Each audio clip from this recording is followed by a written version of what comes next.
Hello everyone. तो आज मैं आपके लिए एक बहुत स्पेशल चीज़ लेके आई हूँ। मुझे इत्तेफाक हुआ to attend a podcast with Wali Khan, who is a very popular YouTuber and he makes videos on personal finance. तो उन्होंने मुझे इनवाइट किया था अपनी पॉडकास्ट में और उन्होंने मुझसे कुछ सवाल किए थे about my settlement process in Canada और उन्होंने कुछ मुझसे सवाल किए about how I found my first job in Canada. तो वो मैंने इस वीडियो में उनसे काफ़ी डिटेल में बात की है, तो please do check it out. Batool कैसी हैं आप? खैरियत से हैं? अस्सलाम वालेकुम वली, थैंक यू सो वालेकुम मच फर्स्ट ऑफ ऑल, आपने मुझे बुलाया इस पॉडकास्ट पे। I am fine, thank you. Batool, मैंने आपका क्योंकि आपका चैनल भी देखा था मैंने, और Behroz is a good friend of mine. तो बतूल बहरोज़ की वाइफ हैं, तो वी वर इन टच और मैंने इनका कंटेंट देखा, मुझे बहुत अच्छा लगा। तो मैंने कहा उस पर्सपेक्टिव से जो लोग रह रहे हैं इस वक्त, इनकी तो जर्नी ऐसी थी कि जिसमें इन्होंने कनाडा भी देखा, इन्होंने यूएस भी देखा और इन्होंने पाकिस्तान और दुबई भी देखा और बहुत अच्छे टाइम्स में देखा। तो मैंने कहा why not to invite them and discuss with them कि उनका किस तरह की जर्नी रही और क्या वो अभी भी रिग्रेट करते हैं यूएई छोड़ना। तो बतूल थोड़ा सा अपने बारे में थोड़ा सा एक्सप्लेन कर दें and then we will talk about कि आप कनाडा गई तो आपको कैसा एक्सपीरियंस रहा, फिर आप यूएस में हैं तो वो कैसा एक्सपीरियंस है? जी, तो लेट मी बिगिन। तो basically me and Behroz, my husband, we got married and right away हम लोग फॉरेन से मूव कर गए थे दुबई। तो हमारा काफ़ी टाइम जो है, जो इनिशियल मैरिड लाइफ है, वो हमारी दुबई में गुजरी। हमारे माशाल्लाह से दोनों बच्चे भी वहीं पैदा हुए। तो round about 7 years we spent in Dubai. तो काफ़ी वहाँ से एसोसिएशन है, अभी भी काफ़ी याद आता है। उसके अच्छे खासे प्रोज एंड कॉन्स हैं, I mean no one can debate that. फिर हम मूव हुए कनाडा और वहाँ हमने राउंड अबाउट 6 साल गुजारे और फिर लास्ट ईयर हम यूएस मूव हो गए। तो ये जर्नी जो है ये काफ़ी इंटरेस्टिंग रही और काफ़ी अनएक्सपेक्टेड टर्न्स भी थे और that is exactly Wali what promoted me to actually start the channel as well. क्योंकि अक्सर होता क्या है कि जब हम कनाडा जब मूव हुए तो कनाडा में हमने खुद भी हम एक एक्सपेक्टेशन, एक उम्मीद लेके आए थे और फिर जब हम अपने दोस्त अहबाब जो हमारे हैं उनसे मिले तो ये मैंने देखा कि लोग काफ़ी टाइम ऐसा होता है कि एक माइंडसेट, एक एक्सपेक्टेशन लेकर आते हैं कनाडा और अक्सर ऐसा होता है कि वो एक्सपेक्टेशन यूजुअली मीट नहीं होती फॉर वेरियस रीजंस। और फिर लोग ये सवाल करते हैं कि काश अगर हमें ये पता होता तो हम ना आते, या काश अगर हमें पता होता तो हम कुछ डिफरेंट कर लेते। तो उस काश को हमने जो है ना वो कैप्चर किया है अपने उस चैनल में, जिसे हम कहते हैं नॉर्थ अमेरिकन देसी। और उसका आइडिया भी इसीलिए हम लोगों ने like we came up with this कि उसमें हम वो सारी चीज़ें कैप्चर करें कि जो वहाँ के मसले मसाइल हैं या जो भी सेटलमेंट में कुछ इश्यूज होते हैं या डिफरेंट चीज़ों पे, से हेल्थ केयर सिस्टम पे हमने बात की है, बच्चों को कैसे रेज करना है, क्या चैलेंजेस हैं, उन पे बात की है। तो उन सारी चीज़ों को फिर हमने कैप्चर किया है और वो सिर्फ मकसद ये है कि लोग जो आना चाहते हैं वो देख के अंडरस्टैंड कर सकें डिसीजन मेकिंग, कि basically what they should do. Right. तो लेट्स स्टार्ट फ्रॉम, अगर आपसे बात करूं मैं कि पाकिस्तान में आप बहरोज से you got married with Behroz शुरू में ही पाकिस्तान में या दुबई आके जी वो? नहीं, तो बेसिकली पाकिस्तान में हम साल रहे थे, we got married there and live there for a year. तो वो बस इनिशियल फेज था, उसमें Behroz then got transferred to Dubai. I was in working in Dubai, मैं एक्सटेंडेड मैट लीव पे थी। तो दोनों बच्चे फिर बैक टू बैक जब पैदा हुए तो, और दुबई में थोड़ा सा कल्चर भी आपने देखा है, it's a little bit, even मैंने एक्सपर्ट्स में देखा है कि ज्यादातर खवातीन जो हैं सिंगल इनकम्स हैं यूजुअली, और single single income incomes enough होती है ना यहाँ पर, ये मसला एग्जैक्टली मसला कह लें या जो भी कह लें। जी। तो मुझे ऑनेस्टली स्पीकिंग तो कोई रिग्रेट नहीं है उस टाइम पीरियड में कि जब मैंने काम नहीं किया, मैंने ब्रेक ले ली थी। I really enjoyed raising kids there और बच्चे छोटे ही थे जब हम लेके आए। बेटा मेरा 2 साल का था when we move to Canada और बेटी मेरी 5 साल की थी। तो आप पाकिस्तान में जॉब कर रही थी? जी, पाकिस्तान में आई वाज़ वर्किंग। तो I graduated with an MBA from IBA और उसके बाद फिर I was working for a bank. उसके बाद फिर I was working for a shipping company Maersk और फिर then obviously I went on mat leave. तो वो राइट। फिर ब्रेक जब आया तो वो ब्रेक आ गया था फिर करियर में। अच्छा, तो आप लोग दुबई में कितना टाइम रहे थे? हम रहे हैं राउंड अबाउट 6.5 7 years ऑलमोस्ट। अच्छा, जी, काफी टाइम रहे। जी, राइट। तो आपको ऑलमोस्ट आदत होने वाली थी। जी, तो उसके बाद आप, बिल्कुल। हाँ। एब्सोल्युटली। और दुबई का एक चार्म जो है वो हमेशा रहेगा for people from south Asia. एक तो because of you know how the proximity जो है ना हम्म, उसकी बैक होम, जितने भी इवन इंडिया से जो लोग हैं या पाकिस्तान से तो स्पेसिफिकली नहीं, मतलब क्लोज है Dubai, hmm, that you automatically want to live there for a longer hmm, period of time. दूसरा ये राइट, कि Muslim country, access to halal food, सब कुछ, और खाना तो फ्रेंकली स्पीकिंग जो दुबई का पाकिस्तानी देसी खाना भी जो है वो मेरा और बेरोज का ओपिनियन है कि कहीं और नहीं है वो, इवन इवन पाकिस्तान में नहीं है। पाकिस्तान। हाँ, एब्सोल्युटली। तो हाँ, ये है सिचुएशन, बट खैर coming back to the topic, तो हमारी मोटिवेशन जो थी वो ऐसी थी कि हमने आसपास लोगों को देखा कि लोग अप्लाई कर रहे हैं फॉर इमिग्रेशन जब हम दुबई में थे। तो मैंने और बेरोज ने सोचा कि why not do it, because a lot of times ये होता है कि वो दुबई और middle east for that matter एक ट्रांजिशन है for a lot of people, just because अब तो खैर उन्होंने एक्सटेंडेड वीजाज प्रोवाइड करना शुरू कर दिया, लेकिन एट द टाइम जब हम थे उस वक्त यही था कि आपके पास जो आपका वर्क वीज़ा था, अगर वो आपके पास for example if you lose your job, या अगर आप नहीं एम्प्लॉयमेंट आपकी ख़त्म हो जाती है तो वीज़ा भी आपका ख़त्म हो जाता है, and then you have to basically go back to Pakistan. तो ये एक हमारे लिए वो था कि परमानेंसी नहीं थी, तो वो हमारी एक बहुत बड़ी मोटिवेशन थी टू अप्लाई। राइट, इसमें फिर मैं एक और बात कहती चलूँ यहाँ पे, कि मुझसे अब जब लोग पूछते हैं कि दुबई से या मिडल ईस्ट से या पाकिस्तान से मूव होना चाहिए कनाडा या नहीं, तो अब with all the experience that I have, मैं अक्सर लोगों से ज़्यादातर को यही एडवाइस करती हूँ कि सबसे पहले तो आपको डिसाइड करना है कि आपका लाइफ में क्या गोल है या आपका बिग वाई क्या है।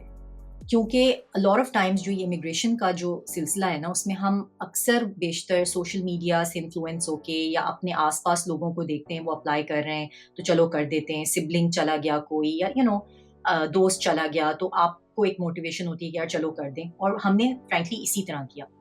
लेकिन आई फील कि it is very important for people to understand कि उनका लाइफ में गोल क्या है। आपकी गोल इज़ करियर प्रोग्रेशन, या आपका गोल है वेल्थ एक्यूमुलेशन कि आपने पैसा कमाना है, या आपकी प्रायोरिटी है कि आप बच्चों के साथ फैमिली लाइफ, बेसिक नेसेसिटीज बस आपकी कवर हो रही हैं और आप एक लेड बैक लाइफस्टाइल, मतलब हर एक के अपने गोल्स और एस्पिरेशंस होते हैं। और वो अंडरस्टैंड करना इसलिए ज़रूरी है क्योंकि वो आप जब डिसीशन इस चीज़ को अकाउंट फॉर करके लेते हैं तो आप ज़्यादा कमिटेड रहते हैं उस डिसीजन से। अ लॉट ऑफ टाइम्स मैंने देखा है कि लोग जो कनाडा आते हैं वो अक्सर और बेशतर ये सब सोच के नहीं आते हैं, जो चीज़ें फिर उनको वहाँ पता चलती हैं, और फ्रैंकली स्पीकिंग कोई मूव तो नहीं करता वापस। ज़ाहिर है जब आप पासपोर्ट तक पहुँच जाते हैं और 3-4 साल आप गुज़ार लेते हैं, then you are just integrated into the system. बहुत से लोग मूव कर भी जाते हैं वापस टू पाकिस्तान और middle east, but I think it's very important क्योंकि इतना बड़ा डिसीजन है, तो आप अपनी फैमिली के साथ, अपने स्पाउस के साथ, अगर आपके बच्चे बड़े हैं उनके साथ बैठ के ये डेफिनेटली डिस्कस करें कि आपका गोल क्या है, फैमिली का गोल क्या है। क्योंकि कुछ चीज़ें ऐसी हैं जिसमें हम यूजुअली कॉम्प्रोमाइज नहीं कर पाते when we move, and that can become a hurdle for settlement. तो आपने जब मूव किया था कनाडा, तो उस वक्त अगर मैं पूछूं कि एक या दो फैक्टर्स कौन से थे जो आप लोगों ने सोच लिया था कि नहीं अब मूव करना ही है, और आप दोनों ने प्लान कर लिया था कि दोनों का ही डिसीजन था ये? तो एक्चुअली तो frankly speaking Wali it was my push more versus bureaus, because bureaus was really integrate, मतलब उस वक्त बहुत करियर फोकस भी था, करियर बहुत अच्छा भी चल रहा था।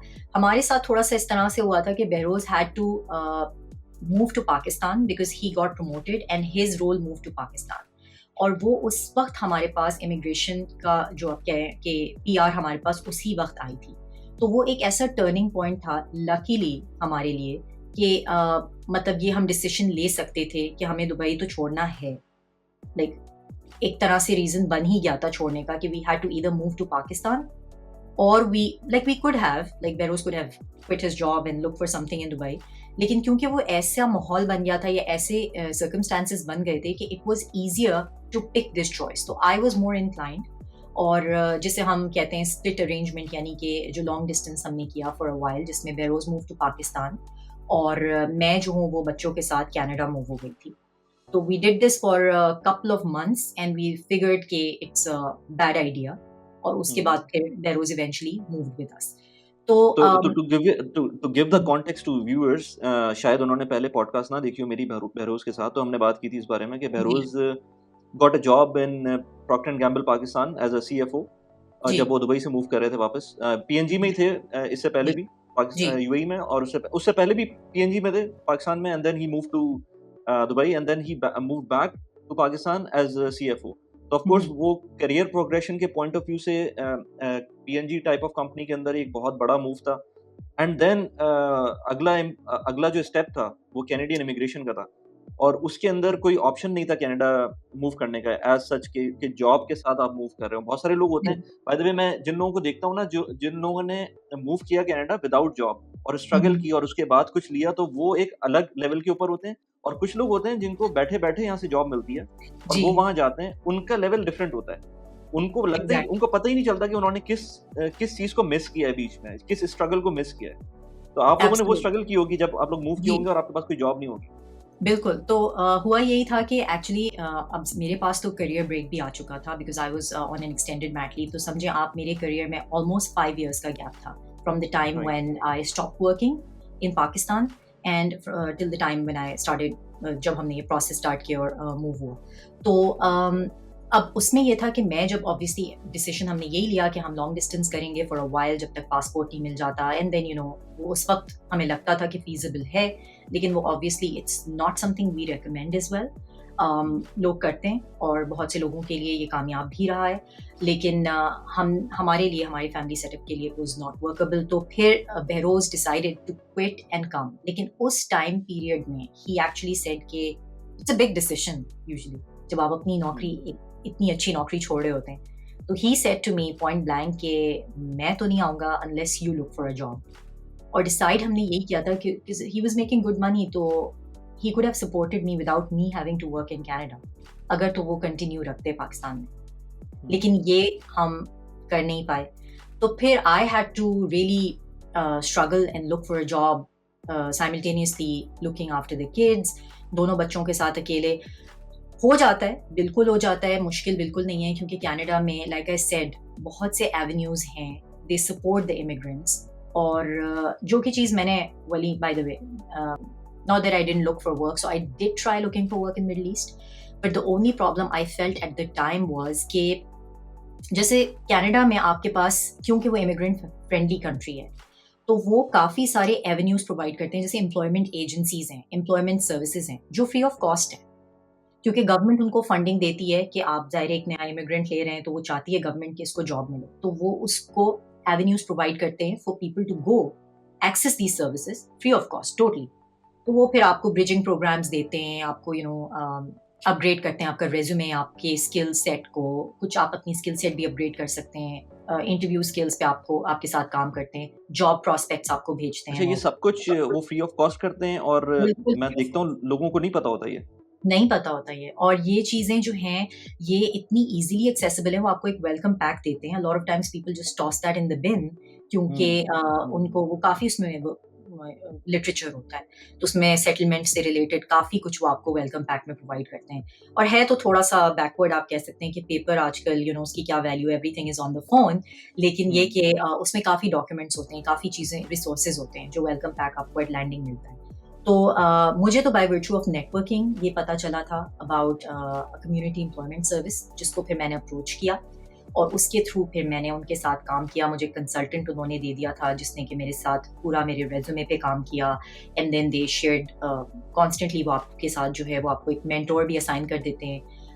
अगेन वो डिपेंड करता है, अगर जैसे फॉर एग्जांपल दे फील कि आपकी language skills are a little poor, जैसे कुछ लोगों को इंग्लिश स्पीकिंग स्किल्स की ज़रूरत होती है, तो वो फिर आपको वो भी प्रोवाइड करते हैं। Again all these workshops, all these sessions are totally free of cost. बात ये कि आप कितना कमिटेड हैं, क्योंकि टाइम तो लगाना पड़ता है, वो आपको सारे ऑप्शंस होते हैं, you need to book and then you go from there. तो वो राइट। मैंने भी किया था, and that's how I actually got my first job. तो सो दैट्स इसके अंदर I don't know, I mean this is the first time I am hearing कि इस तरह की कोई सर्विस भी होती है, जो जो न्यू इमिग्रेंट्स के लिए स्पेसिफिकली होती है और फ्री ऑफ कॉस्ट होती है।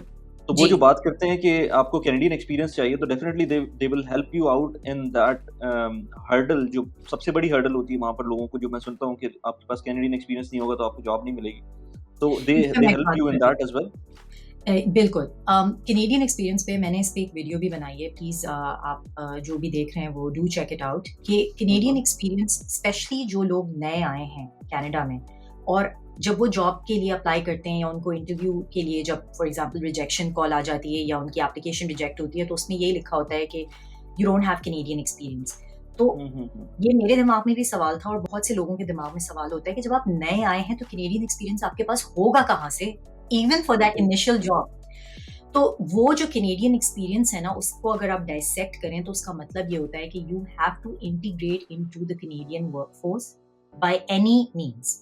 तो अब आप वॉलंटियर कर सकते हैं, आप इंटर्नशिप्स कर सकते हैं, फ्री ऑफ कॉस्ट आप कहीं भी काम कर लें, वो आपका कैनेडियन एक्सपीरियंस ही काउंट होता है।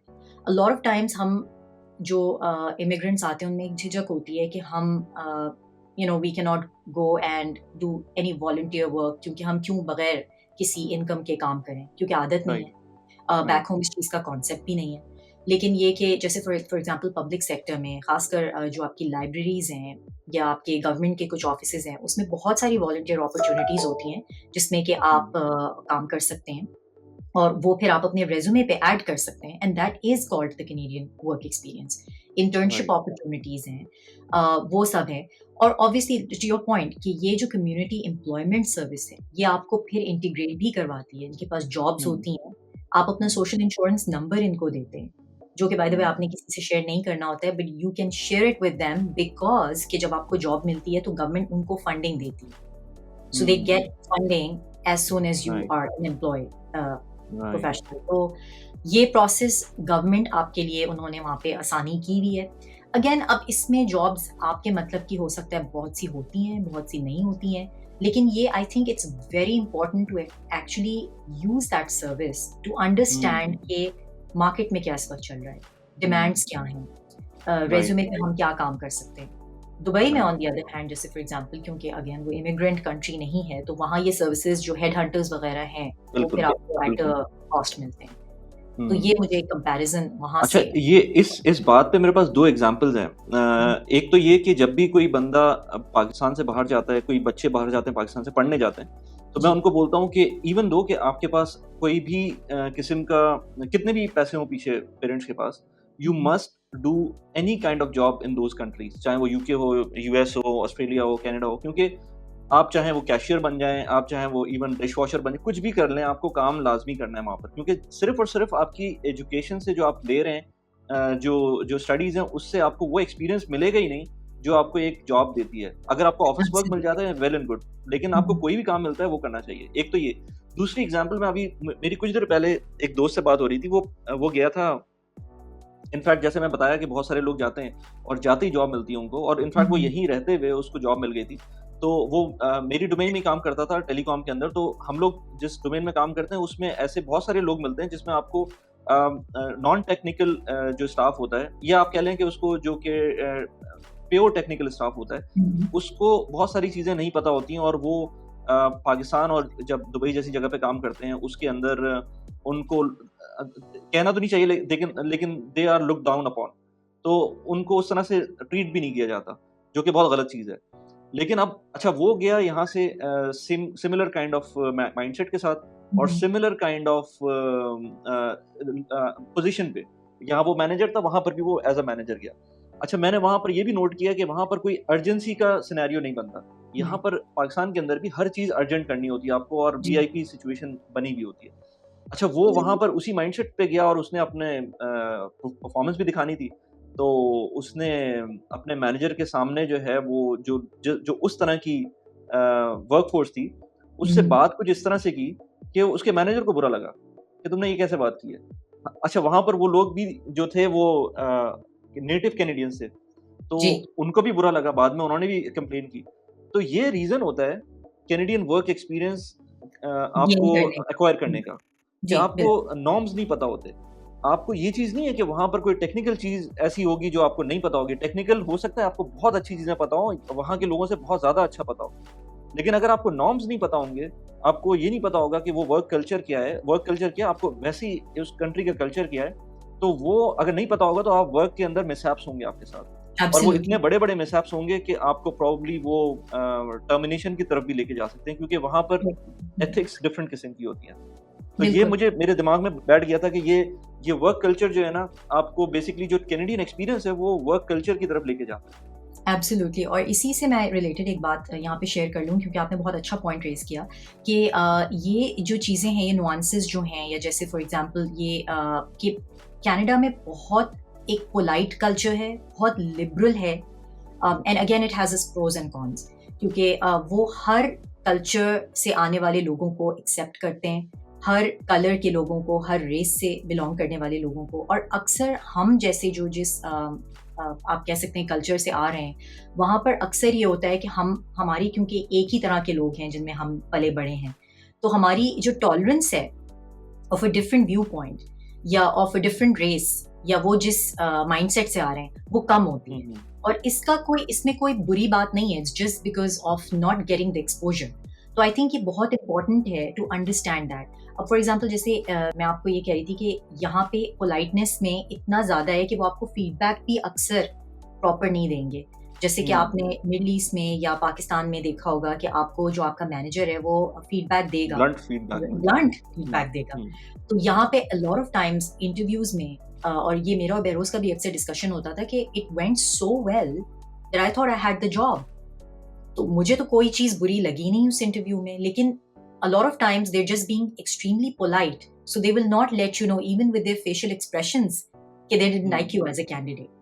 तो इसके प्रोज भी हैं, इसके कॉन्स भी हैं।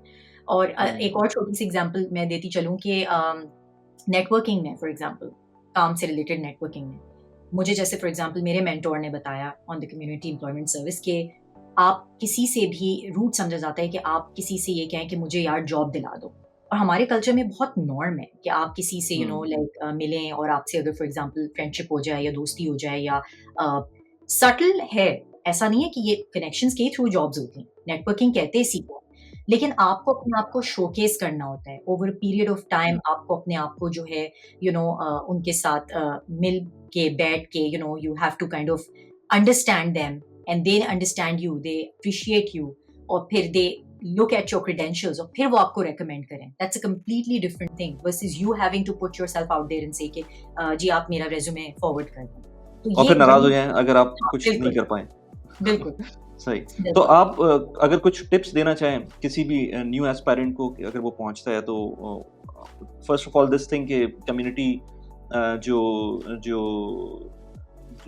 जो भी उनकी सिस्टम्स हैं उसके अंदर इंटीग्रेट होने के अलावा और क्या टिप्स हो सकती हैं इंटरव्यू से रिलेटेड या रेज्यूमे फ्लोट करने से रिलेटेड, नेटवर्किंग से रिलेटेड, क्या टिप्स हो सकते हैं? और स्पेशली बीइंग अ वुमन, वहाँ पर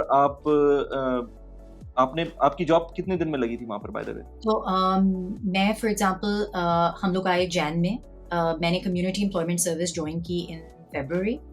शेरिडन एक कॉलेज है, शेरिडन हर कॉलेज की भी by the way community employment service है which is accessible to the students as well as जैसे हमारा प्लेसमेंट ऑफिस होता था यूनिवर्सिटीज में, तो वो अपेरेंटली एक्सेसिबल है to everyone outside immigrants also. तो आई जॉइंड दैट और I got the offer in अप्रैल।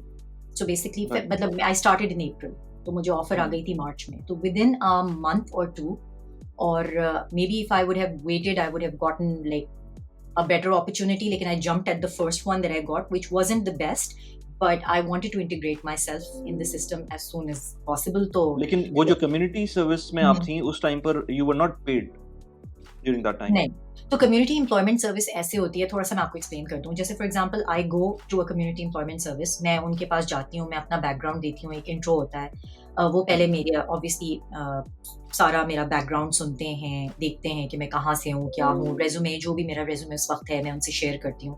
वो आपको एक कंसल्टेंट असाइन कर देते हैं, एक फाइल नंबर दे देते हैं ऑब्वियसली, और फिर आप उनसे एसोसिएट हो जाते हैं। Now you can not go to another community employment, the reason being कि अगर आपने उनसे अपना सिम नंबर शेयर कर लिया है, तो वो आप एक सिम यानी सोशल इंश्योरेंस नंबर, तो वो आप एक तरह से यू आर देयर कस्टमर, तो they will get the funding from the government if you get a job. तो ऐसा प्रोसेस था कि जैसे for example I went, they gave me a consultant ने मेरे साथ मेरे रेज्यूमे पे काम किया, उसको अपडेट करवाया, मल्टीपल सेशंस हुए हमारे बैक एंड फोर्थ, और जिसमें बाय द वे एक फीडबैक मुझे ये भी मिला था कि, and I just wanted to share for people to understand this, कि the importance of being cooperative. तो वो खातून थी white, and she said to me कि it's the first time someone from your culture, usually वो stereotype नहीं करते हैं, लेकिन she said somebody from your culture with your background has been so receptive कि उसने जो है मेरी जो भी मैं बता रही हूँ तुमने उसको इनकॉर्पोरेट किया मल्टीपल सिटिंग्स में, क्योंकि लॉट ऑफ टाइम्स लोगों को ये प्रॉब्लम होती है कि हमें तो ये पता है, हम तो इतना एक्सपीरियंस लेके आए हैं, हमें ये बातें क्यों बता रहे हैं। तो आप जब एक शेल में बंद कर लेते हैं अपने आप को, तो फिर आप ओपन नहीं होते टू फीडबैक, टू लर्निंग। तो वो चीज जो थी वो मुझे काफी अच्छी लगी, जिसकी वजह से आई थिंक उसने मुझे, she put me out there, काफी सारी जॉब अपॉर्चुनिटीज वो मेरे साथ शेयर करती थी। उसने मेरा प्रोफाइल भी काफी, जो उसके रिक्रूटर्स क्योंकि उनको कांटेक्ट करते हैं कम्युनिटी एम्प्लॉयमेंट सर्विसेज को, तो उनके पास जॉब बैंक होता है, आपके रेज्यूमे के हिसाब से वो फिर आपको जॉब्स भेजते रहते हैं, and then it's up to you to apply, and then आपका पूरा प्रोसेस होता है इंटरव्यू का।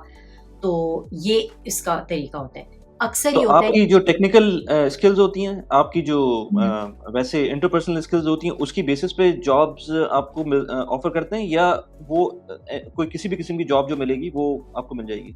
नहीं, आपको ऑफर यूजुअली हो जाएगी? आपके स्किल सेट के बेसिस पे आपको वो ओके। जॉब ऑफर करते हैं। तो जैसे for example in new I was MBA in marketing, लेकिन मेरा जो एक्सपीरियंस था वो मैंने मेरा जो एक्सपीरियंस था वो शिपिंग में था, लाइक ट्रांसपोर्टेशन में। I work for Maersk which is the transportation company. तो उस हिसाब से फिर I had to transition into supply chain, क्योंकि the way they worked on my resume, मेरा last working experience was what was counting. तो उस हिसाब से फिर they started sharing opportunities जो कि supply chain में थी।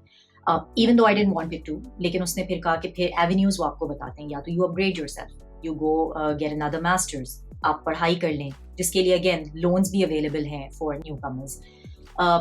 जो एक और चीज़ मैं बताना चाही थी वली, कि जो मिड करियर प्रोफेशनल्स हैं ना, जैसे मैं तो फॉर एग्जांपल एसोसिएट लेवल पे मैंने स्टार्ट किया कंसिडरिंग मेरा ब्रेक करियर में, लेकिन अगर कोई मिड करियर प्रोफेशनल है, यानी कि somebody who is coming as a senior manager और इवन एज अ डायरेक्टर, उसके लिए they assign you basis your work experience in your field a mentor.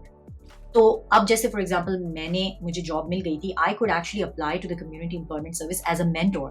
तो जो न्यू इमिग्रेंट आएगा मैं उसको फिर मेंटोर कर सकती हूँ, अपनी मेंटोरशिप में ले सकती हूँ, और फिर then I will connect that person और work with that person in that field to connect them with various other people. और अगर मुझे कहीं पता है कि कोई अपॉर्चुनिटी है, तो जैसे फॉर एग्जांपल मेरा जो मेंटोर था वो सप्लाई चेन में थे, and he used to work for Kraft in Canada. Retired था वो बंदा, लेकिन he was very helpful with my resume. उसने मुझे बताया कि क्या कल्चर क्या है, ट्रेंड्स क्या हैं, किस तरह इंटरव्यू देना है एंड ऑल दैट।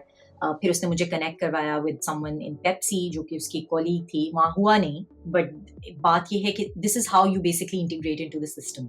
अच्छा, दिस इज वेरी इंटरेस्टिंग। यानी कि आप ये कह रही हैं कि इन केस आप कुछ टाइम गुजार लेती हैं वहाँ पर और आपको एक्सपीरियंस भी मिलना शुरू हो जाता है, and if you had a good name with them, तो फिर आपको वो खुद ही जॉब भी ऑफर कर सकते थे कम्युनिटी एम्प्लॉयमेंट सर्विस के अंदर, और पेड जॉब होती वो, या वो सिर्फ मेंटोरशिप होती?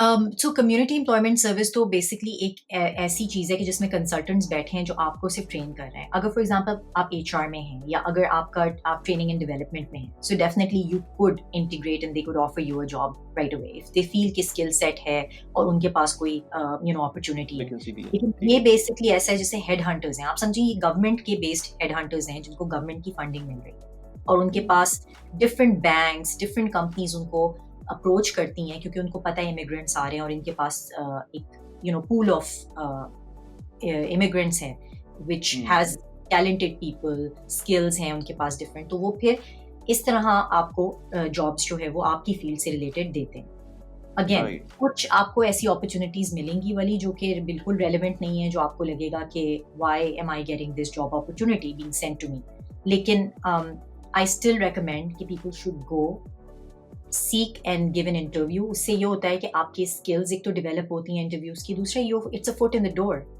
और पर्सनल आपको मैं एक एक्सपीरियंस बता दूं कि someone I know who actually went for an interview, and उसने कहा कि ये तो मेरे लिए बिल्कुल रेलिवेंट नहीं है job, but they liked her so much, another female by the way, liked her so much that they said कि ये ओपनिंग आ रही है and then coming months in this department, are you interested, and she ended up getting a job. तो I would say कि be open a lot of times, especially when you are moving as a new immigrant. Right. अच्छा, अगर इसको स्टीरियोटाइपिकली मैं देखूं तो इस service के अंदर एक तो मुझे समझ में आ रहा है कि पाकिस्तानी तो नहीं होंगे, तो कौन सी ज्यादा आपको नेशनैलिटीज नजर आती थी वहाँ पर? ज्यादातर तो कैनेडियंस हैं, वाइट ही हैं, नहीं, मोस्टली। आई मीन टू से जो लोग सीख कर रहे हैं, जो लोग जो अच्छा जो आ रहे हैं वो तो एस्पायरेंट है। जी, तो वो तो सारे ज़्यादातर जो हैं वो आपके डिफरेंट नेशनैलिटीज़ हैं। अ लॉट ऑफ टाइम्स मैंने देखा कि हर तरह का इमिग्रेंट आ रहा है। तो मेरे साथ जो एक खातून बैठी थी वो तो लैटिन अमेरिका से थी and she actually right. Asked me कि तुम इतनी अच्छी फ्लुएंट इंग्लिश कैसे बोल लेती हो? अपनी टूटी-फूटी उसने अंग्रेज़ी में बोला। तो मैंने कहा आई कम फ्रॉम अ कल्चर जहाँ पे कॉलोनियलिज्म था और ब्रिटिशर्स थे, हुँ, तो हम ज़्यादातर लोग जो हैं वो इंग्लिश में कन्वर्सेशन कर सकते हैं। बट आप सोचें कि फिर ऐसे भी लोग आ रहे हैं जिनको कि बिल्कुल इंग्लिश नहीं आती है कन्वर्सेशन, तो फिर उनको वो ये प्रोग्राम्स देते हैं, ट्रेन करते हुँ, हैं। तो हुँ, हर तरह का मैक्सिकन्स हैं, अ lot of people from east Europe आते हैं। मैंने काफ़ी देखे, देसी बहुत थे। हुँ, लेकिन लाइक आई सेड कि जो उसने स्टीरियोटाइप किया हमारे तो कल्चर वो को, उसने खुद ही उसने कर दिया देखा अगर प्रोफाइल। कि हाँ, रेशियल प्रोफाइल उसने खुद एग्ज़ैक्टली कर दी, तो इसका मतलब है कि पाकिस्तानी बहुत कम होते हैं और हो सकता एब्सोल्युटली है इंडियंस भी कम होते हों। लेकिन क्योंकि कम मैंने होते ये हैं। स्टोरीज़ मैंने स्टोरी ये इससे पहले नहीं सुनी थी कि कुछ इस तरह का भी होता है। डेफ़िनिटली मुझे नहीं पता चला है, लेकिन होता होगा, लेकिन मैंने नहीं, नहीं बट सुना वही था आप इससे सही पहले। कह रहे हैं क्योंकि मैंने जब लोगों से ये बताया है तो लोग काफ़ी वो हो जाते हैं कि बट वो तो बड़ी एंट्री लेवल और मीडियोकर सी जॉब्स प्रोवाइड करते हैं। डिपेंड करता है हुँ, आपका प्रोफाइल क्या है। लाइक आई सेड अगर आप मिड करियर प्रोफेशनल हैं, तो they will assign you a mentor जो आपके साथ हुँ, इंडस्ट्री से होगा, बिलॉन्ग करता होगा। And it's an excellent networking opportunity and not necessarily कि आपको इन्हीं के थ्रू जॉब मिलेगी, लेकिन इससे आपको डेफिनेटली वो जैसे आप बात कर रहे थे कि बेनिफिट मिल सकता है on learning the cultural nuances, learning the pros and cons कि आपने कैसे इंटीग्रेट करना है इनटू द कैनेडियन वर्कफोर्स। अच्छा। एक और चीज़ जो मेरे दिमाग में आ रही थी और मैं काफ़ी वीडियोज़ देखता हूँ कनाडा से रिलेटेड, तो मुझे नज़र आती है वो चीज़ कि जो फ्रेंच स्पीकिंग कनाडा है, वो जी, कंप्लीटली डिफरेंट है। और अगर जी, आपको उसके बारे में थोड़ा-सा पता है, क्योंकि लोग जो फ्रेंच स्पीकिंग अभी बल्कि इंटरेस्टिंगली बहुत इंटरेस्टिंग बात हो रही थी ऑफ़िस के अंदर, आज ही हो रही थी कि हुँ, हम ये बात कर रहे थे कि let's say future education of the kids, तो उसमें कुछ लोग कह रहे थे कि यार जर्मनी बहुत अच्छा है, जर्मनी के अंदर फ्री एजुकेशन है।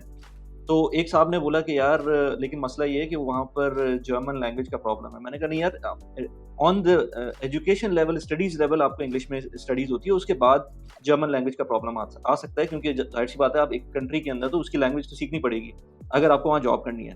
तो कहते हैं हाँ यार, इसी वजह से मैं नहीं सोचता वहाँ पर अपने बच्चों को भेजने का। On the flip side, mark Zuckerberg का मैं कुछ दिनों पहले इंटरव्यू देख रहा था, उसने फ्लुएंटली वो चाइनीज़ बोल रहा था, मैंडरीन आई गेस। तो हुँ, वो उस जैसा बंदा जिसको कोई ज़रूरत नहीं है चाइनीज़ सीखने की, और हो सकता है एब्सोल्यूटली। वो मतलब मुझे आई डोंट नो कि क्या रीज़न होगा, लेकिन उसने सीखी भी है। एक डिफरेंट लैंग्वेज कितना मुश्किल होता है उसको सीखना। और हम जब जाते हैं वहाँ पर, तो एक हमारी जान जाती है कोई थर्ड लैंग्वेज सीखना, यानी कि इंग्लिश, उर्दू तो ठीक है, लेकिन उसके बाद कोई और लैंग्वेज सीखनी पड़ जाए तो जान जाती है। तो इसी तरह से जो फ्रेंच सिस्टम है कनाडा का, वो मैं देखता हूँ, उसमें कंप्लीटली डिफरेंट सिनेरियो बनता है। उसमें इवन बच्चों को बाय फोर्स कहा जाता है कि आपको, अगर आप उस रीजन में हैं, तो आपको फ्रेंच पढ़नी है। तो वो कौन से रीजन है, कुछ आइडिया है आपको? जी, तो कनाडा बाइलिंगुअल है। फ्रेंच जो है वो सेकंड वाइडली स्पोकन लैंग्वेज है और बहुत सी जो जॉब्स हैं by the way, government related jobs by the way, anyone who is looking for applying in the public sector, in the government sector has to know French. तो अच्छा। वो उसमें लिखा होता है कि फ्रेंच प्रोफिशिएंसी जो लैंग्वेज की है, फ्लुएंसी, वो आपको आनी चाहिए। अब मैं इसमें थोड़ा-सा आपको और एक्सप्लेन कर दूँ। स्कूल सिस्टम कनाडा का जो है वो भी डुअल है। यानी कि जो आपका मेन स्ट्रीम स्कूल है, सिस्टम जो है, पब्लिक स्कूल सिस्टम, उसमें फ्रेंच जो है वो इंट्रोड्यूस करते हैं as second language when the kids reach like 3rd grade और या 4th ग्रेड में वो आहिस्ता-आहिस्ता फ्रेंच आपको एज़ अ सब्जेक्ट पढ़ाते हैं। राइट। एक और स्ट्रीम रन करती है स्कूल की, पब्लिक स्कूल में ही, जिसको हम कहते हैं फ्रेंच इमर्जन, जो कि school from the get go he French में होता है। हुँ, तो वो हुँ। शुरू थोड़ा-सा इंग्लिश से स्टार्ट करके फिर बच्चों को वो, यानी फ्रेंच स्पीकिंग बच्चों को वो फ्रेंच में, फुल फ्रेंच में, उसमें आप समझें मैथमेटिक्स और साइंस और सारे सब्जेक्ट्स भी फ्रेंच में होते हैं। तो और वो ये आप उन्होंने, बात कर रही हैं फ्रेंच एरियाज़ की, या आप ये नहीं, बात सिर्फ़ कर मैं रही हैं आपको पहले ओंटारियो की बात बता रही हूँ। अच्छा, ओंटारियो मैं की बता आपको रही हैं। ओके, ओंटारियो की बात ओके, बता रही हूँ और ओके। जो नॉन फ्रेंच स्पीकिंग है, जैसे अल्बर्टा हो गया, ब्रिटिश कोलंबिया हो गया या ओंटारियो हुँ, हो गया, ये नॉन फ्रेंच स्पीकिंग है। न्यू ब्रंसविक है, या जो भी आपके जो ईस्ट के प्रोविंसेस हैं ना, जो मैरीटाइम्स हैं, जैसे न्यूफाउंडलैंड, नोवा स्कोशिया, क्वेबेक। तो क्वेबेक हुँ, जो जो मेन जिस मॉन्ट्रियल जो जहाँ पे है, तो क्वेबेक आपका फ्रेंच स्पीकिंग है और उसके आस-पास के जितने प्रोविंसेस हैं, उसमें बहुत वाइडली स्पोकन है French and it is the main language. यानी कि हुँ, अगर आप फ्रेंच बोलते हैं फॉर एग्जांपल और आप या नहीं बोलते हैं तो आपके लिए स्ट्रगल होगा अगर आप क्यूबेक में फॉर एग्जांपल मूव कर जाते हैं। तो अब इस पे मैं थोड़ा सा और एक्सप्लेन कर दूं। क्यूबेक एज अ प्रोविंस अगर आप अप्लाई करते हैं इमिग्रेशन के लिए तो you need to qualify as a language कि फ्रेंच आपको आती है, उसमें फ्रेंच टेस्ट होता है और फ्रेंच की प्रोफिशिएंसी जैसे आइल्स होता है इसी तरह आपको फ्रेंच की प्रोफिशिएंसी दिखानी होती है।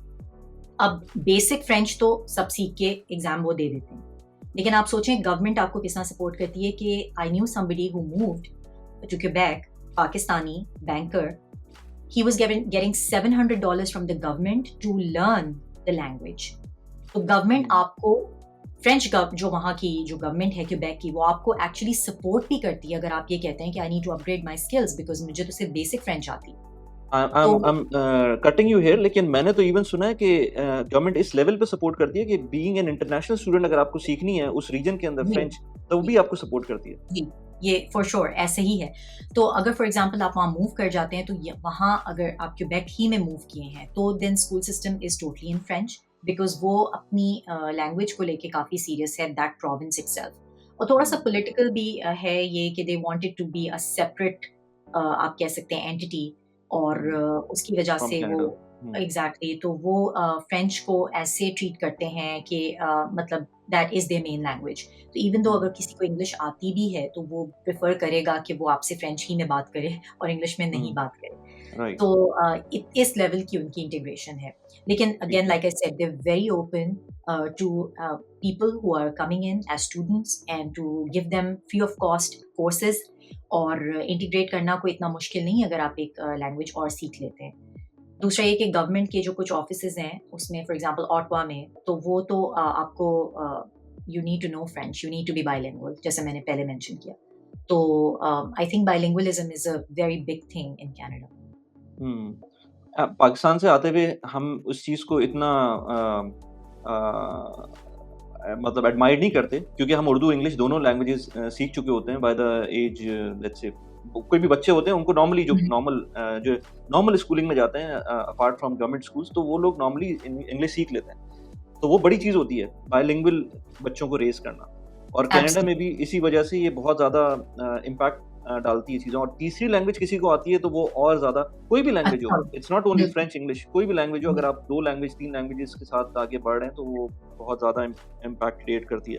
अच्छा, तो आप कह रही हैं कि आप अगर फ्रेंच कनाडा में होंगे तो आपको लाज़मी एक तो आनी चाहिए फ्रेंच, और दूसरी बात ये कि आपके बच्चों को भी फिर वो सीखनी पड़ेगी, क्योंकि जैसे आपने बताया कि मैथ्स जैसे सब्जेक्ट के अंदर भी आप वो बेसिकली वो फ्रेंच के अंदर ही हो रहा होगा।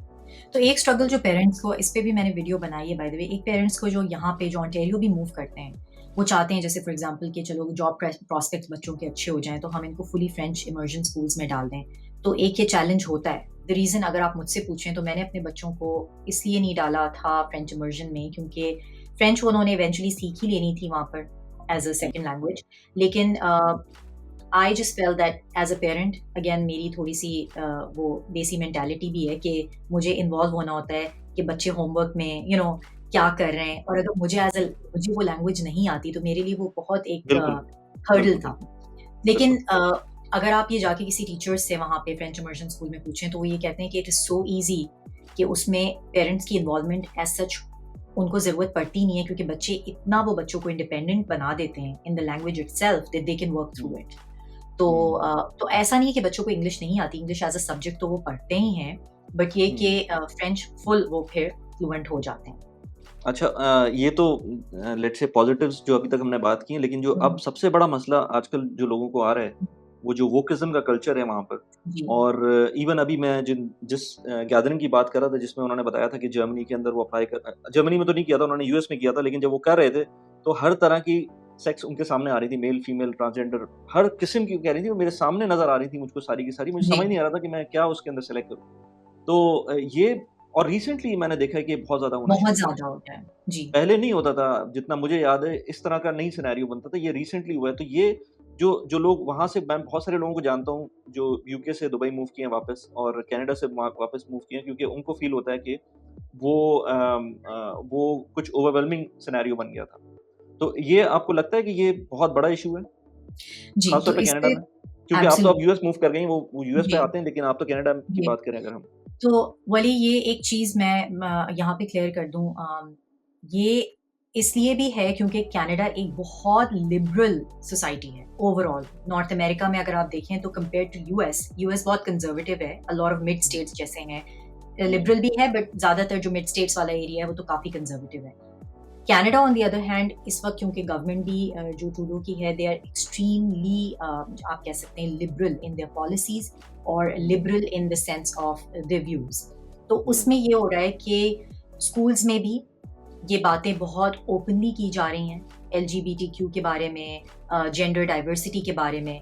और उससे ये हो रहा है कि, और by the way don't get me wrong, a lot of white people जो कि are not from the Muslim faith, they are also raising their voice. हाँ, हाँ, बिल्कुल। वो भी ज्यूज़, इससे क्रिश्चियंस बहुत ज्यादा ये सारे जो फेथ वाले लोग हैं जी, वो इस चीज़ को सही नहीं समझते। नहीं समझ रहे हैं और वो यही कह रहे हैं कि लिव इन दैट लिव, मतलब ठीक है आपकी जो भी आइडियोलॉजी है, आपको जो भी करना है, लेकिन आप प्लीज स्कूल्स में बच्चे क्योंकि बहुत ज्यादा इम्प्रेशनेबल होते हैं, तो आप उनके सामने या उनको ये क्यों टीच कर रहे हैं। तो इस पे I think and I am very confident कि hopefully with the change of government is well in the near future और विद द जो इसके अगेंस्ट मूवमेंट चल रही है, hopefully it would be successful. बहुत से एरियाज में हो भी गई है, विच इज वेरी सरप्राइजिंग कि कुछ स्कूल्स जो कि आपके मुस्लिम नेबरहुड्स में हैं, जैसे for example public school systems bye the वे, जहाँ पे फॉर एग्जाम्पल मिल्टन है ओंटारियो में, it's a full very Muslim dominated very brown community. तो वहाँ पे स्कूल्स में उन्होंने दे वर रिस्ट्रिक्टेड इन देयर मैसेजेस और स्कूल को एक्चुअली एक्शन लेना पड़ा मिसिसागा में या मिल्टन में कि they couldn't B that vocal. लेकिन अगर आप किसी ऐसे एरिया में हैं जहाँ पे ज्यादा वाइट पॉपुलेशन है या जहाँ पे ज्यादा लिबरलिज्म है, वहाँ पे ये ओपनली स्कूल में डिस्कस होता है। अब उसका मैं सिर्फ एक चीज जो लोगों को, अगेन जैसे मैं गोल्स के बारे में बात की थी कि अगर आप जब आना चाहते हैं कनाडा, तो ये चीज प्लीज डू कंसिडर, क्योंकि ये एक ऐसी चीज है कि अगर आप इसके ऊपर बहुत स्टॉन्च हैं और आप इस पे कॉम्प्रोमाइज नहीं कर सकते फॉर एनी रीजन कि आपका बच्चा इस पे बात भी करे या क्वेश्चन भी करे, तो फिर in that case you really need to consider, because Canada is always going to be on more of a liberal side, क्योंकि again it's a melting pot, different लोग डिफरेंट जगहों से आ रहे हैं, तो काफी ज्यादा डाइवर्स ओपिनियंस हैं। उसका सॉल्व क्या है? तो जो सॉल्व है वो ये है कि बहुत से इस्लामिक स्कूल्स भी हैं और बहुत अच्छे वेल रेटेड स्कूल्स हैं, यानी some of the very good Islamic schools are private schools, और जिसमें कि हमारे जानने वाले बहुत से दोस्त अहबाब जो हैं वो अपने बच्चों को भेज रहे हैं। और गवर्नमेंट जो है, ये गवर्नमेंट बाय द वे सारा स्कूल सिस्टम जो है वो गवर्नमेंट का करिकुलम होता है। तो ऐसा नहीं है कि किसी ने इस्लामिक स्कूल खोल लिया तो सिर्फ उसमें इस्लामिक स्टडीज हैं। It's a proper school with Canadian curriculum. The only thing, the difference is that they're obviously inclined towards जो हमारी teachings हैं या values हैं। इसी तरह जो आपके कुछ जो इंडियंस हैं उनके अपने टेम्पल से एसोसिएटेड हैं स्कूल्स, तो कुछ जूइश स्कूल्स भी हैं, और इस तरह बहुत से आपको कैथलिक स्कूल्स तो हैं ही ऑलरेडी, और लोग अपने कैथलिक स्कूल्स में बच्चों को भेजते हैं जो कैथलिक्स हैं। तो इस तरह के ऑप्शंस हैं और आप बच्चों को वहाँ भेज सकते हैं। और अगेन लाइक आई सेड, क्योंकि इट्स एन ओपन सोसाइटी, तो इसमें कोई आपको, nobody is going to look down on this कि आप अपने बच्चे को आपने मेन स्ट्रीम से हटा लिया है। तो ये एक सॉल्व है अगर फॉर एग्जांपल आपको लगता है कि ये बहुत बड़ा चैलेंज है। बाकी ये कि it is definitely a problem. And अच्छा, ये जो आपने बात की, इसी से एक और पॉइंट निकल रहा था मेरे दिमाग में, और ये पहले भी था, बहुत सारे लोगों से डिस्कस हुआ है कि जो प्राइवेट स्कूलिंग है, एक तो ये कि वो थोड़ा-सा, एक तो ठीक है वो इस्लामिक प्राइवेट आप जो भेज रहे हैं स्कूल्स, वो रीज़न बीइंग कि आप चाह रहे हैं कि वो थोड़ा-सा जो लिबरलिज़्म बहुत ज़्यादा बढ़ गया है, और ना सिर्फ कनाडा में बल्कि यूके में मैं बहुत सारे लोगों को जानता हूँ, तो इसीलिए प्राइवेट स्कूल्स को जो पब्लिक स्कूल्स हैं उनको प्रेफर नहीं करते। लेकिन एट द सेम टाइम जो प्राइवेट स्कूल्स हैं उनकी फीस का क्या स्ट्रक्चर है? तो अब जैसे for example this is last when I checked, तो $750 थी अ मंथ। तो वो जो है आप लगा लें कि this was for just I think first या सेकंड ग्रेड में वो बच्चा था जिसकी मैं बात कर रही हूँ। डिफरेंट फीस स्ट्रक्चर्स हैं डिपेंडिंग ऑन कि वो कितनी फैसिलिटीज प्रोवाइड कर रहे हैं, लेकिन बहुत ज़्यादा बहुत एक्स्ट्रावेगेंट नहीं है, खासकर जो हमारे मुस्लिम इस्लामिक स्कूल्स हैं, majority of them are quite affordable, यानी अगर आपकी दोनों डुअल इनकम्स हैं तो आप इजीली अफोर्ड कर सकते हैं। ज़ाहिर है there is a cost involve, for sure there is a cost involve, लेकिन अगर आपने कनाडा में रहना है और अपने बच्चों को मेन स्ट्रीम में नहीं भेजना पब्लिक स्कूल में for this whole thing, then yes you can totally do this outside of the, like आप प्राइवेट स्कूल भेज सकते हैं। एक और चीज़ वली मैं मेंशन करती चलूँ, for example we chose not to send our kids to a private school, private Islamic school. वो मेन स्ट्रीम पब्लिक स्कूल में ही जा रहे थे। लेकिन हमने ये किया था कि संडे स्कूल फिर उनको भेजते थे। तो ऑन संडेज़ हमारे बच्चे जो हैं वो इस्लामिक स्कूल यानी मॉस्क से जो एफिलिएटेड आपका हर मॉस्क के पास एक अपना संडे स्कूल है। पूरे कनाडा में ज़्यादातर मॉस्क्स के पास जो है वो ये प्रोग्राम होता है, ख़ासकर बिकॉज़ इस्लामियात और ये सारी चीज़ें तो पढ़ाई नहीं जाती मेन आपके पब्लिक स्कूल सिस्टम में, तो दे नीड दैट। तो वहाँ पर जब आप अपने बच्चे को भेज रहे होते हैं, मेजॉरिटी ऑफ द टाइम्स बच्चे वहाँ पे बहुत कुछ जो है वो सीख रहे होते हैं साइमल्टेनियसली, तो they can do a good comparison कि अच्छा ये ठीक है या ये नहीं है। अब मैं आपको इसकी पर्सनल एग्जांपल दे दूँ, तो मेरी जो बेटी है she was going to public school, और हम जिस नेबरहुड में रहते थे वो फुल चाइनीज था, यानी शी वाज फुल एशियन था। और उसमें स्कूल में आई थिंक अपनी क्लास में वो सिर्फ एक ब्राउन, एक वो ही वाहिद थी। स्कूल की रेटिंग बहुत अच्छी थी, घर से करीब था, सॉरी ऑफिस से करीब था घर हमारा, तो स्कूल ऑब्वियसली हमने वो प्रेफर किया। तो वहाँ पर अगेन ये वोक एजेंडा के थ्रू बच्चों ने एक कोई मीटिंग अटेंड कर रहे थे on LGBTQ rights and all. तो वो सारे बच्चे जाके वो मीटिंग अटेंड कर रहे थे। This was when she was in grade 5। तो वो मेरे पास आई and she said to me that आज मेरे साथ स्कूल में ये हुआ कि सब मुझे कह रहे थे कि तुम जो हो वो यू आर बायस्ड एंड ये यानी कि तुम लोग होमोफोबिक हो, नॉट राइट, इस्लामोफोबिक, होमोफोबिक हो तुम लोग, राइट, और तुम लोग जो हो वो that's why you are not attending this meeting. तो उसने बेसिकली, क्योंकि by virtue of her going to an Islamic school and by virtue of her actually हम जो बात भी घर में करते हैं, तो उसने बड़े अच्छे तरीके से उनको एक्सप्लेन किया। उसने कहा कि I have a certain faith and my mindset and sorry values system है मेरा, जिसमें कि this doesn't fall within that, but I am not at all against anyone who wants to do what they want to do. तो अगर आपका ये view point है और बिलीफ है और तुम लोग अगर मतलब ये करना चाहते हो तो you are free to do it. That doesn't mean कि I am not going to be friends with you और I will be tolerant because that's what my religion teaches me, but this is not my viewpoint और ये मेरा value system नहीं है। तो उसने बड़े आराम से अपने आप को जो है वो इसमें से निकाल लिया। और कोई And how old was she at that time when she explained this? was 10. Okay, Yeah. very good. So मैं सिर्फ ये आपको बताना चाह रही हूँ, और ये by the way सिर्फ मैं, she is quite vocal about all these things, but मैंने और भी बहुत से पेरेंट्स से सुना है कि the kids were able to communicate कि ये उनका वैल्यू सिस्टम नहीं है। और क्योंकि कनाडा इतना मेल्टिंग पॉट है, इतने डिफरेंट कल्चर्स हैं, तो बहुत ज़्यादा टॉलरेंस है, कोई मैंडेटोरी ये नहीं है चीज़। सिर्फ ये था कि बच्चे आपस में एक दूसरे से क्योंकि बात करते हैं, तो उसने कहा कि क्यों तुम नहीं आ रही हो, बिकॉज तुम होमोफोबिक हो। तो उसमें अगर बच्चा अपने आप को एक्सप्लेन कर सकता है by virtue of being going to the mosque and learning, तो वो आई थिंक मैं समझती हूँ कि मेन स्ट्रीम में होने से कोई बुराई नहीं है, बिकॉज इवेंचुअली तो आपने उस प्राइवेट स्कूल से निकल के भी तो मेन स्ट्रीम में ही आना है, जॉब मार्केट में। बिल्कुल बिल्कुल सही बात है, बिल्कुल सही बात है। और ये बाय द वे जो कम्युनिटी स्कूल्स हैं, सॉरी जो संडे स्कूल्स हैं, ये दे आर चार्ज और they are free of cost. तो बेस में आप डोनेशन से बहुत मिनिमम सा देते हैं उनको, जो कि बेयर मतलब आप मॉस्क को जो आप अपने डोनेशन देंगे जस्ट फॉर द इंफ्रास्ट्रक्चरल जो उनकी एडमिन कॉस्ट है and all that, but very very nominal, very nominal. अच्छा अच्छा, इसी के साथ क्योंकि वो हमने बात की स्कूल्स की और वहाँ की कॉस्ट की, फीस की, तो cost of living in Canada जो मुझे अभी पता चल रहा है, मैं एक और स्टोरी बताता हूँ एक और दोस्त की, और that was an eye opener for me, क्योंकि वो यहाँ पर अच्छी खासी जॉब कर रहा था। वो कनाडा जाता है, कनाडा में बहुत अच्छी जॉब मिलती है उसको विद कैनेडियन एक्सपीरियंस स्टैंडर्ड्स, क्योंकि कनाडा के जो स्टैंडर्ड है वो मैं देखता हूँ कि लोगों को $100,000 अगर $120,000 की जॉब मिल रही है तो वो एक अच्छी जॉब समझी जाती है वहाँ। जो कि अगर मैं आफ्टर टैक्स यूएई की बात करूं तो वो तो फिर कुछ भी नहीं है यहाँ के हिसाब से। हाँ, और अगर उसके अंदर आप ऑल्दो के जो जॉब आफ्टर टैक्स यहाँ पर भी मिलती है उसमें गुजारा तो हो जाएगा, लेकिन यहाँ के स्टैंडर्ड्स बहुत हाई हो चुके हैं। तो $120,000 की जॉब थी उसकी। अब उस बेचारे के साथ मसला ये था कि उसको हेविली अपनी फैमिली को बैक होम पाकिस्तान सपोर्ट करना था, जो कि वो यहाँ रहते हुए कर रहा था बहुत आराम से। लेकिन जब वो वहाँ जाता है और single again he was single earner from the family, उसकी अपनी बच्ची भी थी और वाइफ थी, so his wife was not working. अब वो वहाँ जाता है, डायरेक्ट जाता है और डायरेक्ट उसको जॉब मिलती है $120,000 की। जब वो जाता है वहाँ पर तो उसको वो जो अपार्टमेंट लेता है वही ऑलमोस्ट $2,500 का अपार्टमेंट पड़ता है। एंड देन जो मुझे वो कैलकुलेशन का ब्रेकडाउन देता है, मैं कहता हूँ यार उसके अंदर तुम्हारा बचता कहाँ से, जबकि तुमको पाकिस्तान भी पैसे भेजने हैं। तो वो he was actually going into date.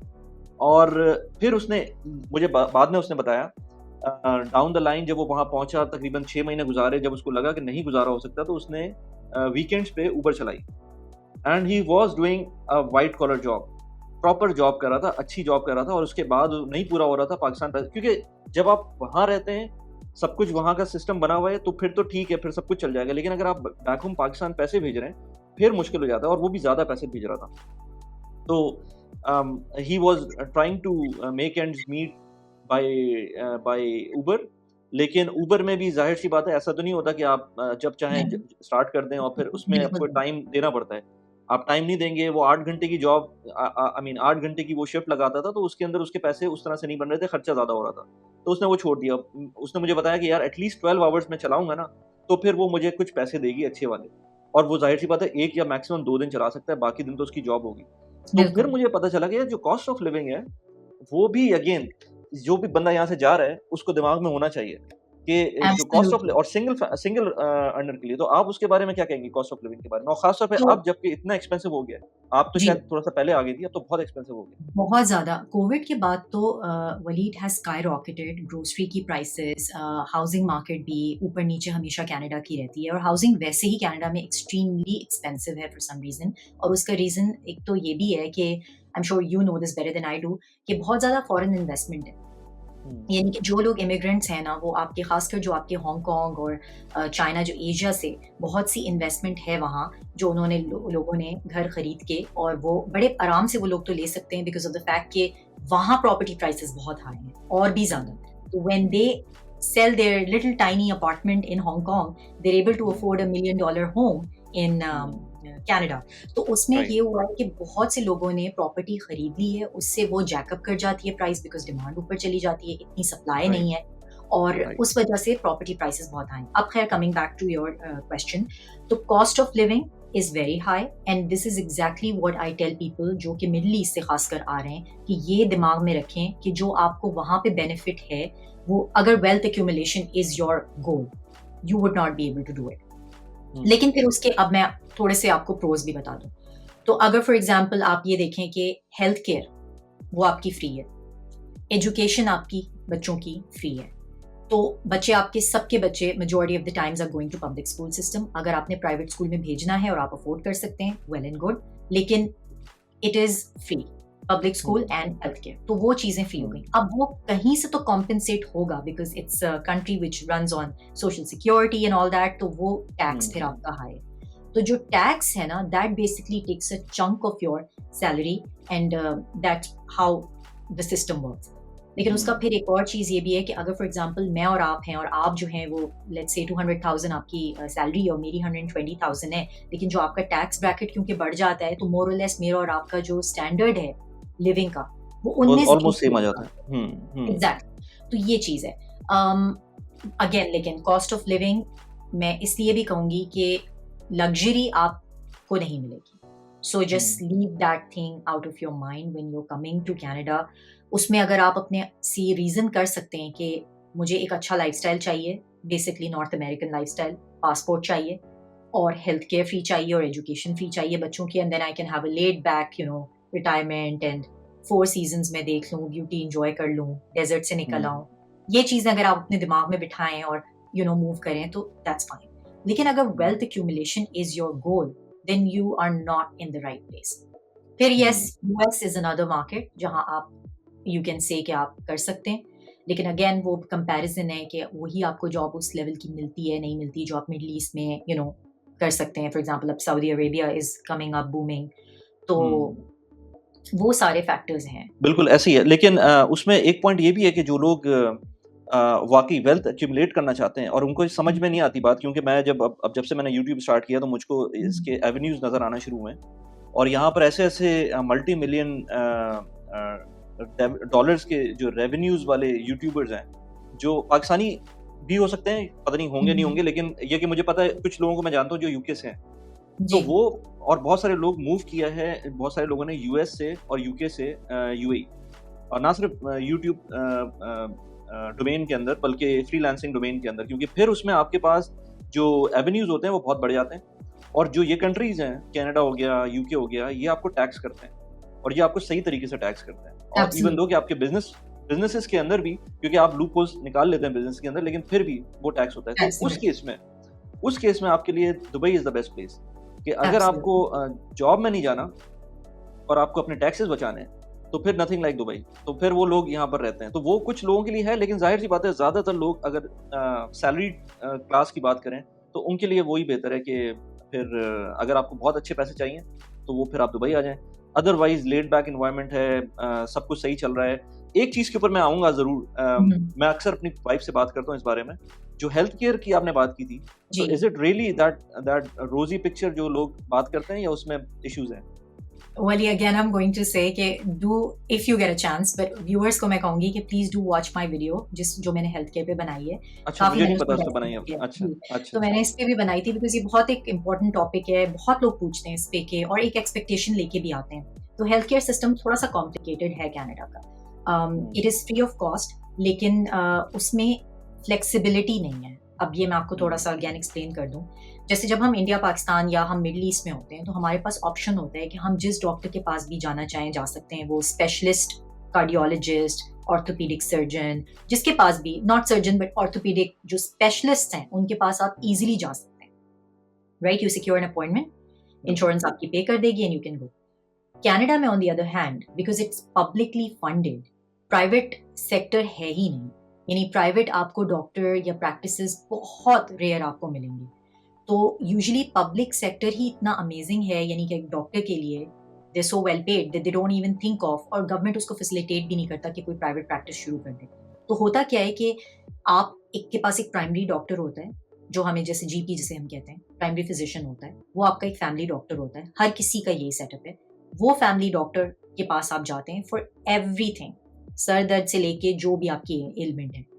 वो हुँ, फैमिली डॉक्टर अगर कंसिडर करता है कि आपकी प्रॉब्लम जो है वो इस लेवल की है, basis tests and all that, कि वो आपको रेफरल दे टू अ कार्डियोलॉजिस्ट या टू अ स्पेशलिस्ट। कार्डियोलॉजिस्ट मैं एक एग्जांपल दे रही हूँ, but as a um, specialist अगर आपको हुँ, किसी को हुँ, हुँ, देखना है, हुँ, तो जब तक आपको फैमिली फिजिशियन का रेफरल नहीं मिलेगा, आप नहीं जा सकते।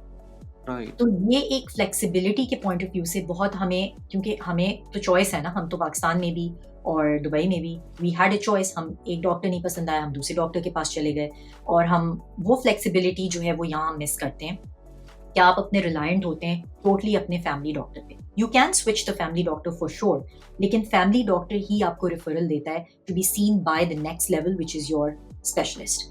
और फिर अब तो स्पेशलिस्ट जो हाँ, जो ये सिनेरियो है, अगर जो लोग दुबई में ज़्यादा टाइम रह चुके हैं, उनके लिए तो ये नाइटमेयर हो जाएगा, क्योंकि वो हम तो जहाँ चाहें, जिस स्पेशलिस्ट के पास जाएँ, अगर आपके पास इंश्योरेंस अप्रूव्ड हॉस्पिटल है, फिर आप जा सकते हैं और सेकंड डे आप सर्जरी करवा सकते हैं, अगर आपको सर्जरी करवानी है, गॉड फॉरबिड। एग्जैक्टली। लेकिन ये कनाडा में नहीं हो सकती, और मैंने बड़े नहीं हॉरर हो स्टोरी सुनी है उसके अंदर, इवन जी। इमरजेंसी केसेस भी जी, मसला वही मैं तो सुना इसी हूँ। पे मैं आ रही थी, क्योंकि मैंने इस पे जो वीडियो बनाई थी उसमें मैंने यही बात की थी अबाउट द इमरजेंसीज़, क्योंकि अगेन मैं दुबई में 7 साल रही, बच्चे छोटे थे।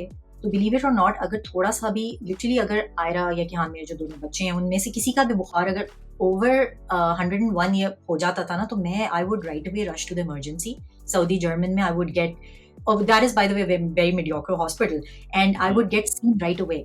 मतलब um, majority of the times ऐसा होता था कि कोई इमरजेंसी ऐसी होती भी नहीं थी, बट जस्ट बिकॉज़ मुझे अपनी दिल की तसल्ली के लिए आई वुड जस्ट गो। हुँ, और यहाँ जब मैं आई, तो मुझे याद है कि हम लैंडिंग के लिए आए थे, और मेरे बेटे को एक्जिमा का बहुत सिवियर अटैक हो गया, इन द सेंस कि उसकी पूरी बॉडी पे हाइव्स हो गए, और I couldn't figure out what was happening, and he was 2 at the time. He was not 2 actually, landing के टाइम पे he was I think probably 11 months old. तो हुँ, मैंने हुँ, जिनके घर हम ठहरे हुए थे, मैंने उनसे कहा कि can we rush him to emergency? और ये मैं अभी दुबई से लैंडिंग करने गई हूँ, तो वो सब मेरी हुँ, शक्ल देख रहे हैं, और उन्होंने कहा कि इसमें इमरजेंसी की क्या बात है? तो मैंने हुँ, कहा but um, he is in pain and I need to get him seen, एंड उन्होंने कहा कि नहीं, ये तो इमरजेंसी में तो तुम घंटों बैठी रहोगी, घंटों, बिलीव इट और नॉट। और हो सकता है कि वो तुम्हें कोई टॉपिकल मेडिकेशन दे के वहीं से फारिग कर दें, तुम्हें एक्चुअली इमरजेंसी में कोई डॉक्टर भी नहीं देखेगा। हुँ, तो I was actually very taken aback कि ऐसा है, और फिर मैंने बाकी लोगों से सुना, तो इमरजेंसी में तो जो डॉक्टर्स हैं लाइक ऐसे उनको पता होगा कि ट्रियाज होता है ना यहाँ, और यहाँ हम्म कनाडा में काफ़ी एजिंग पॉपुलेशन भी है। तो अ लॉट ऑफ टाइम्स ये होता है कि जब आप इमरजेंसी में जाते हैं तो there people who have come with life threatening, खासकर जो आपकी एल्डरली पॉपुलेशन है, तो they are being catered to. तो हम्म आपके पास जो है वो आपको आके देखिएगा, नर्स देखेगी और कहेगी कि you will have to wait. So hmm आप कहीं न कहीं 7-8 घंटे तो मिनिमम आपका वेट टाइम है इन इमरजेंसीज़। हम्म हम्म लेकिन अगेन लाइक आई से कि डूएबल है अगर फॉर एग्जांपल ये फ्लेक्सिबिलिटी किसी की अंडरलाइंग हेल्थ कंडीशंस हैं और किसी को एक्सेस चाहिए फॉर एग्जांपल हेल्थ केयर का उस तरह से, तो या definitely consider this because free hmm है लेकिन it comes with a hmm cost. नहीं, आई नो अ फैमिली के उनको ये पता था, और उनकी, मेरे जो फ्रेंड है उनकी वाइफ को एक प्रॉब्लम थी जो कि नी रिलेटेड थी। तो यहाँ तो बहुत अच्छी उनकी पेन मैनेजमेंट भी हो रही थी, और इनफैक्ट उन्होंने 2-3 सर्जरीज भी हो गई थी, जो कि उन्होंने हर तरह के डॉक्टर से कंसल्ट करने के बाद फिर करवाई थी दुबई में। लेकिन फिर भी उनका मसला चल रहा था, और फिर उनकी कैनेडियन पीआर हो गई थी। तो उनकी वाइफ ने स्ट्रेट अवे मना कर दिया था उस चीज़ को। उन्होंने कहा जी, था कि मैं जिस कंडीशन में उस वक़्त यहाँ पर हूँ, आई डोंट थिंक कि मुझे कनाडा किसी भी तरह से सूट करता है मेरी मेडिकल कंडीशंस की वज़ह से। तो वो नहीं गए थे। एब्सोल्युटली। और जी, वो मैं समझता हूँ कि वो कुछ हद तक ठीक भी था, क्योंकि अगर आपके पास सब कुछ ठीक है यहाँ पर and you can manage things, तो और फिर वहाँ जाके आपको हेल्थ इश्यूज़ हो जाएँ, जो कि एज़ यू सेड कि इमरजेंसी में कितना टाइम लगता है, और फिर जीपी के टाइम आते-आते फिर टाइम लग जाता है, और बहुत सारी और स्टोरीज़ हैं इस तरह की। तो उसमें you have to weigh your pros and cons. अगर टोटली। आप सब कुछ ठीक है, हेल्दी हैं, फिर तो मसला नहीं है, लेकिन अगर कोई मसला है हेल्थ का, तो फिर तो देखना बिल्कुल पड़ेगा। कंसिडर करें। सेकेंडरी और टर्शियरी केयर जो है वो बहुत अच्छी है, लेकिन अगेन मैं फिर ये भी सोचती हूँ कि सेकेंडरी और टर्शियरी केयर खुदा न खास्ता बहुत कम लोगों को यूज़ करनी पड़ती है, मीनिंग सेकेंडरी अच्छा, केयर में उसमें हॉस्पिटलाइजेशन। मैं समझ गया। उसमें जी, एक औ 2 केसेज़ हैं मेरे पास। मेरे एक कज़न था, उस बेचारे जी, की डेथ हो गई थी। ही गॉट डायग्नोज़्ड विद कैंसर, लेकिन उसमें हमें लगता है कि वहाँ पर काफ़ी डिलेड प्रोसेस हुआ था। रिस्पॉन्स मिलना। वन्स वो पहुँच गया था वहाँ पर बेड पर, फिर तो ठीक हो गया था। लेकिन वो उस बेड तक पहुँचने के लिए उसको जो है जितना टाइम लगा था, वी फील आई कि वो बिलीव, उसमें टाइम लगा था। एक आई ये, बिलीव। दूसरा दूसरा ये कि मेरे एक और जानने वाले थे जो दुबई मूव किए, और उनकी बहुत अच्छी जॉब नहीं थी। कनाडा से मूव होते हुए बिल्कुल भी खुश नहीं थे वो लोग दुबई आते हुए। लेकिन उनका जो सबसे बड़ा प्राइम रीज़न था आने का, वो ये था कि उनका जो बेटा था वो ही वाज़ ऑटिस्टिक, हुँ, और हुँ। जो थेरेपीज़ का टाइम दे रहे थे वो कनाडा में, वो एट लीस्ट 1 ईयर के बाद का उनको मिल रहा था टाइम। एब्सोल्युटली, ये तो बिल्कुल, और ये बिल्कुल ऐसी करेक्ट कंडीशन है। में जो स्पेशली जो ये चीज़ होती है ऑटिज़्म और इस तरह की चीज़ों में, उसमें डिले बिल्कुल भी नहीं होना चाहिए। अगर आप नहीं वन्स होना आप डायग्नोज़ हो जाते हैं, या नहीं भी होते हैं डायग्नोज़ और आपको शक होता है, उसकी थेरेपीज़ फ़ौरन स्टार्ट हो जानी चाहिए, वरना this is a life long totally. Issue. Hmm, तो वो लोग भी यहाँ मूव हुए थे दुबई। यहाँ पर भी काफ़ी एक्सपेंसिव था, लेकिन वो जो कंपेयर उन्होंने मुझे बताया था, मेरे ख़्याल से कोई $500 या $600 पर थेरेपी कनाडा में खुद आउट ऑफ देयर पॉकेट पे करनी थी, वो यहाँ पर शायद 300 दिरहम्स पे करने थे। तो hmm, hmm. They weighed the pros and cons again, and they moved here. तो अगेन ये बहुत सारी चीज़ें होती हैं जो पर्सनलाइज़ होती हैं, जो जो आप कंसिडर किसी को करनी डायरेक्ट नहीं। चाहिए। बिल्कुल।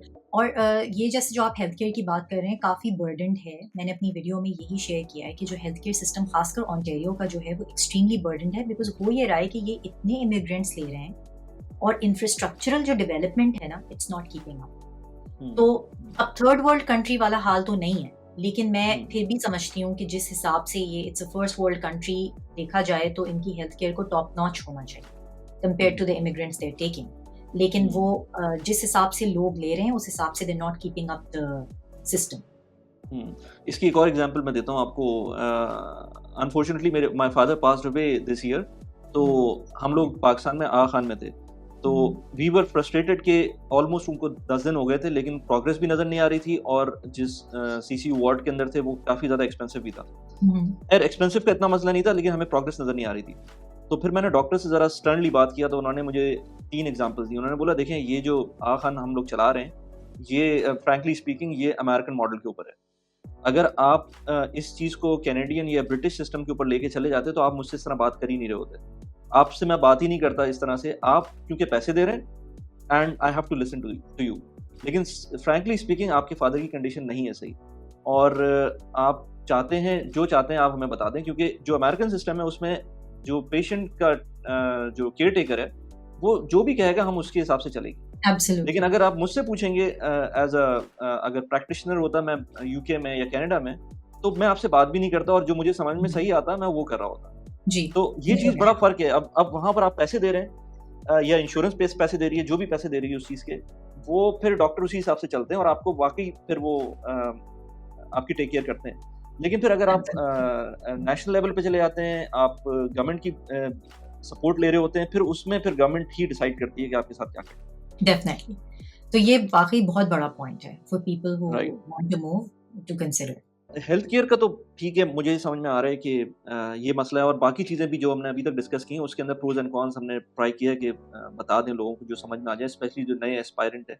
इसके अलावा कनाडा आप यूएस में हैं इस वक़्त, तो उसकी जर्नी मैं आपसे पूछूँगा, लेकिन उससे पहले जो कनाडा में और कुछ अगर आप बताना चाहें कनाडा के पॉइंट्स, वो प्लीज़। एक वेदर मुझे लगता है कि is a point two consider, दूसरा हाउस हेल्प और हुँ, बाकी तो हमने बातें सब कर ही ली हैं, करियर जी। रिलेटेड भी और तो हाउस हेल्प तो आपको जो दुबई में मिलती है या इवन पाकिस्तान के अंदर जो करेक्ट, मिलती है, उसका तो कोई, इम्पॉसिबल, हाँ, वो तो है ही नहीं। इम्पॉसिबल। हाँ। तो वो एक चीज़ ऐसी है कि जो ख़ासकर जिन लोगों के साथ मैं हैंग आउट करती थी इन दुबई, तो उनका सबसे ज़्यादा जो इश्यू था ज़्यादातर लोगों का, मैं अगेन ख़वातीन की बात कर रही हूँ, उनको सबसे ज़्यादा जो ख़ासकर जो लोग बहुत अरसे से दुबई में रह रहे हैं, वो बहुत यूज़्ड टू हैं उस लाइफ़स्टाइल के, और क्यों ना हो, it's a hmm, convenience right, from the right. Perspective of house help. तो हुँ, उसमें फिर उनको यही चैलेंज था कि हमें सब कुछ जो है वो खुद करना पड़ेगा और बिल्कुल like you have to run everything yourself, right? You take that thing out of the equation और आप बिल्कुल क्रिपल हो जाते हैं। तो ये तो वाक़ई है कि आपको बर्फ़ भी खुद साफ़ करनी है, आपने घर की सफाई भी खुद करनी है, साथ में आपने नौकरी भी करनी है बिकॉज़ डुअल इनकम्स हैं ज़्यादातर लोगों की, और लाइफ़ टफ़ है, लेकिन दैट्स योर डिसीजन।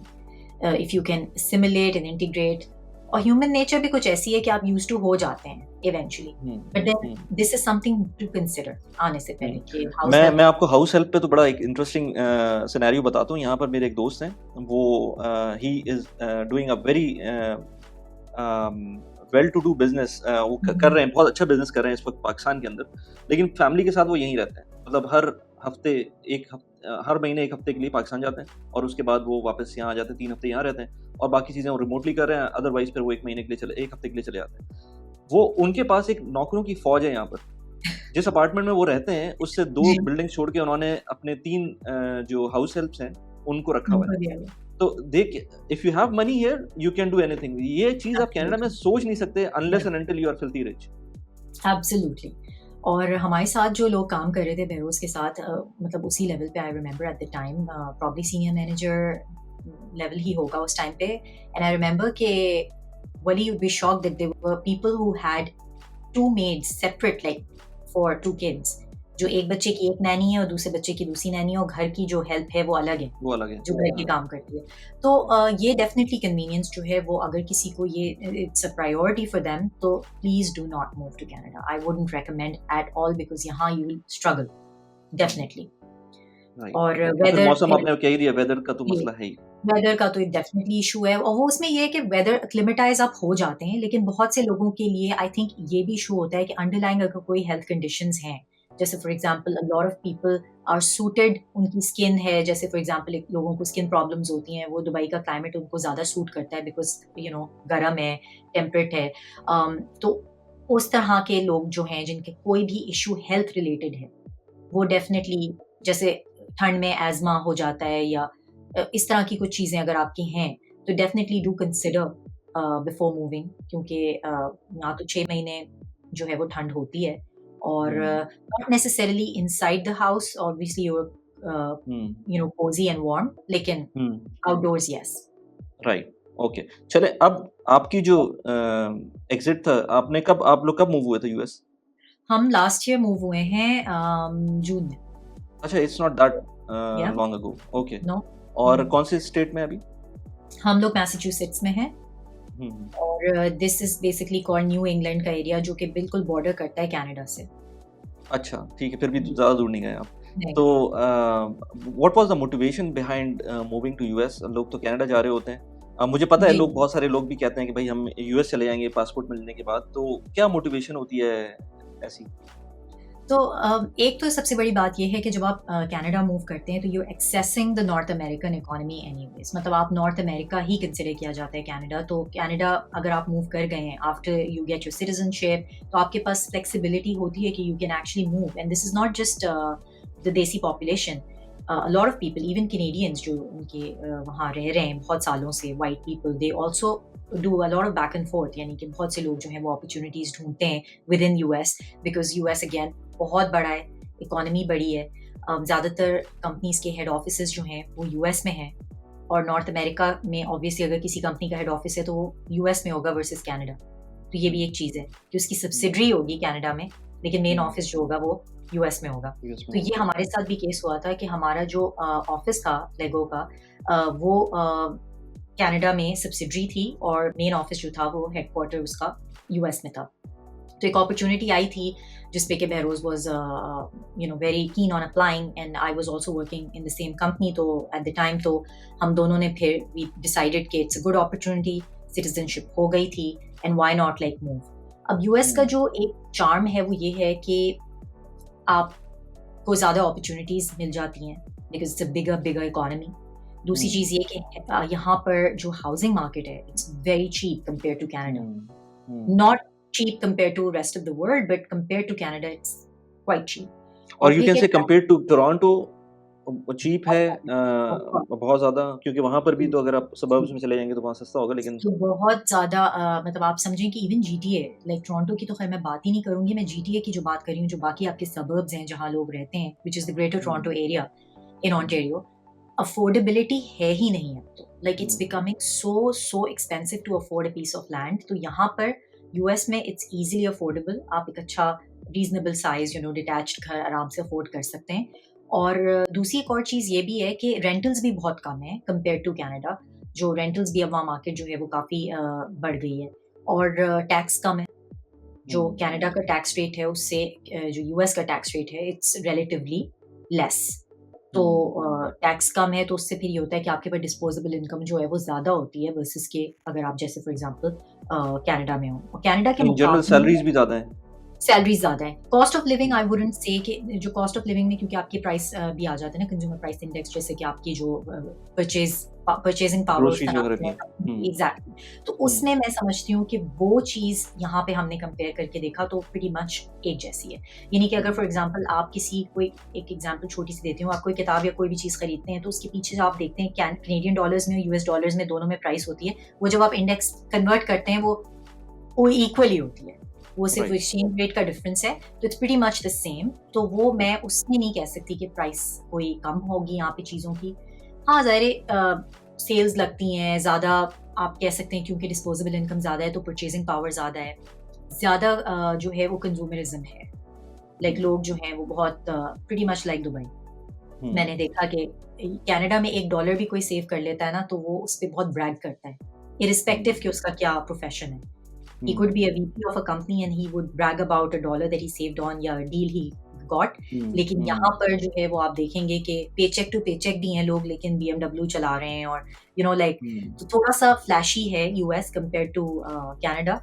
हमारा जी हमारी ये मोटिवेशन ऑब्वियसली नहीं थी to move here. We obviously were looking for more, you can say more the power आपके पास आ जाती है परचेजिंग, लाइक अगर आपके पास इनकम ज़्यादा होती है, and obviously you can afford a better house and more space and that sort of thing. तो हमारे लिए वो ज़्यादा था, and access to better career. Right. तो यहाँ पर आने के बाद स्कूलिंग, हेल्थ केयर, उसमें आपको क्या डिफरेंस लगा कनाडा से? ये चीज़ आपने बहुत अच्छा पॉइंट रेज किया। तो हेल्थ केयर जो है वो obviously is just like you have to get insurance, और इंश्योरेंस आपकी जो है वो या तो कंपनी इंश्योरेंस होती है, आप खुद इंश्योरेंस लेते हैं। तो कंपनी हमारी इंश्योरेंस है, लेकिन जैसे उसमें हमें एक प्रीमियम आपका करता है from your salary, that's how it works. तो यहाँ पे दैट्स द सिस्टम। तो in terms of the quality it's great, और अगर आप कंपेयर करें कनाडा से तो yes there is a difference, क्योंकि ज़ाहिर वो प्राइवेट है सब कुछ, तो उसकी जो क्वालिटी है वो बेहतर है, लेकिन you also paying a price for it. तो हर चीज़ की आपको जो है वो एक तरह से आपके यहाँ कुछ चीज़ें इंश्योरेंस पे कवर्ड होती हैं, कुछ नहीं होती हैं, कुछ आपको आउट ऑफ पॉकेट देना होता है। आई फील कि if I compare from Dubai, तो मुझे लगता है कि दुबई में जो अगेन वो कंपनी टू कंपनी भी डिफर करता है, लेकिन दुबई में I think health care is still a little bit more accessible compare to North America. अच्छा, इवन यूएस से भी कंपेयर कर लें, इवन विद इंश्योरेंस। एग्जैक्टली। तो उस हिसाब से आई think a lot of coverage, क्योंकि ज़्यादातर लोग एक्सपर्ट असाइनमेंट्स पे भी होते हैं, इवन जो अगर लोकल असाइनमेंट्स पे भी हैं, तो कंपनीज काफ़ी ज़्यादा अच्छे इंश्योरेंस पैकेजेस हैं हम्म, in Dubai. That's what I hmm, realized. हम्म, लेकिन यहाँ पे मैंने देखा है कि लॉट ऑफ टाइम को-op प्रोग्राम्स हैं कि जिसमें आपको कुछ परसेंटेज देना पड़ता है ऑन टॉप इर्रिस्पेक्टिव।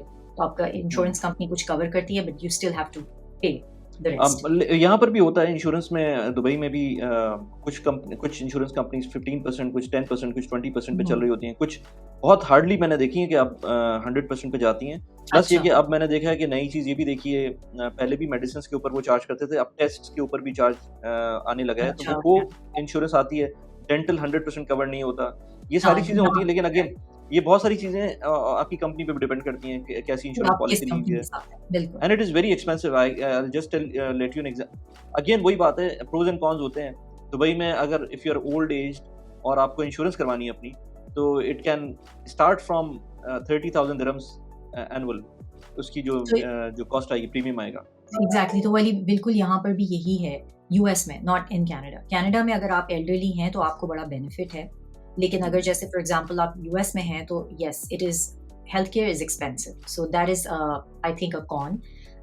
और जो जैसे आपने एक और चीज़ स्कूलिंग की बात की थी, उस पे भी मैं हुँ, थोड़ी-सी बात कर लेती हूँ। तो वो ये है कि स्कूलिंग अगेन यहाँ पे प्राइवेट स्कूल्स भी हैं, पब्लिक स्कूल्स भी हैं। पब्लिक स्कूल्स भी उसी तरह ऑपरेट करते हैं जैसे बिल्कुल नॉर्थ अमेरिका में हर जगह कनाडा में करते हैं कि आपके पास पॉकेट्स हैं, एरियाज़ हैं। आप अच्छे एरिया में रहेंगे जहाँ पे इनकम्स हाई हैं, ओवरऑल एवरेज हाउसहोल्ड इनकम अगर आपके एरिया में जितने लोग हुँ, काम कर रहते हैं, उनकी एवरेज हाउसहोल्ड इनकम अगर ओवर लेट्स से 90 के है, तो आपको ऑटोमैटिकली स्कूल भी देखेंगे आपके उसमें अच्छे जेंट्री आ रही है। और हुँ, उससे बहुत डिपेंड करता है कि एरिया से कि जो स्कूल क्योंकि यहाँ पे कैचमेंट होती है ना, यहाँ तो आप चूज़ नहीं कर सकते जैसे दुबई में you have the option of choosing hmm, any school hmm, you want. यहाँ पे हुँ, यू हैव टू जहाँ आपका घर है उसके आस-पास जो आपका पब्लिक स्कूल नॉट प्राइवेट। तो अगर प्राइवेट स्कूल है वो तो फिर इट्स ओपन, उसमें तो फिर sky is hmm, the limit in US.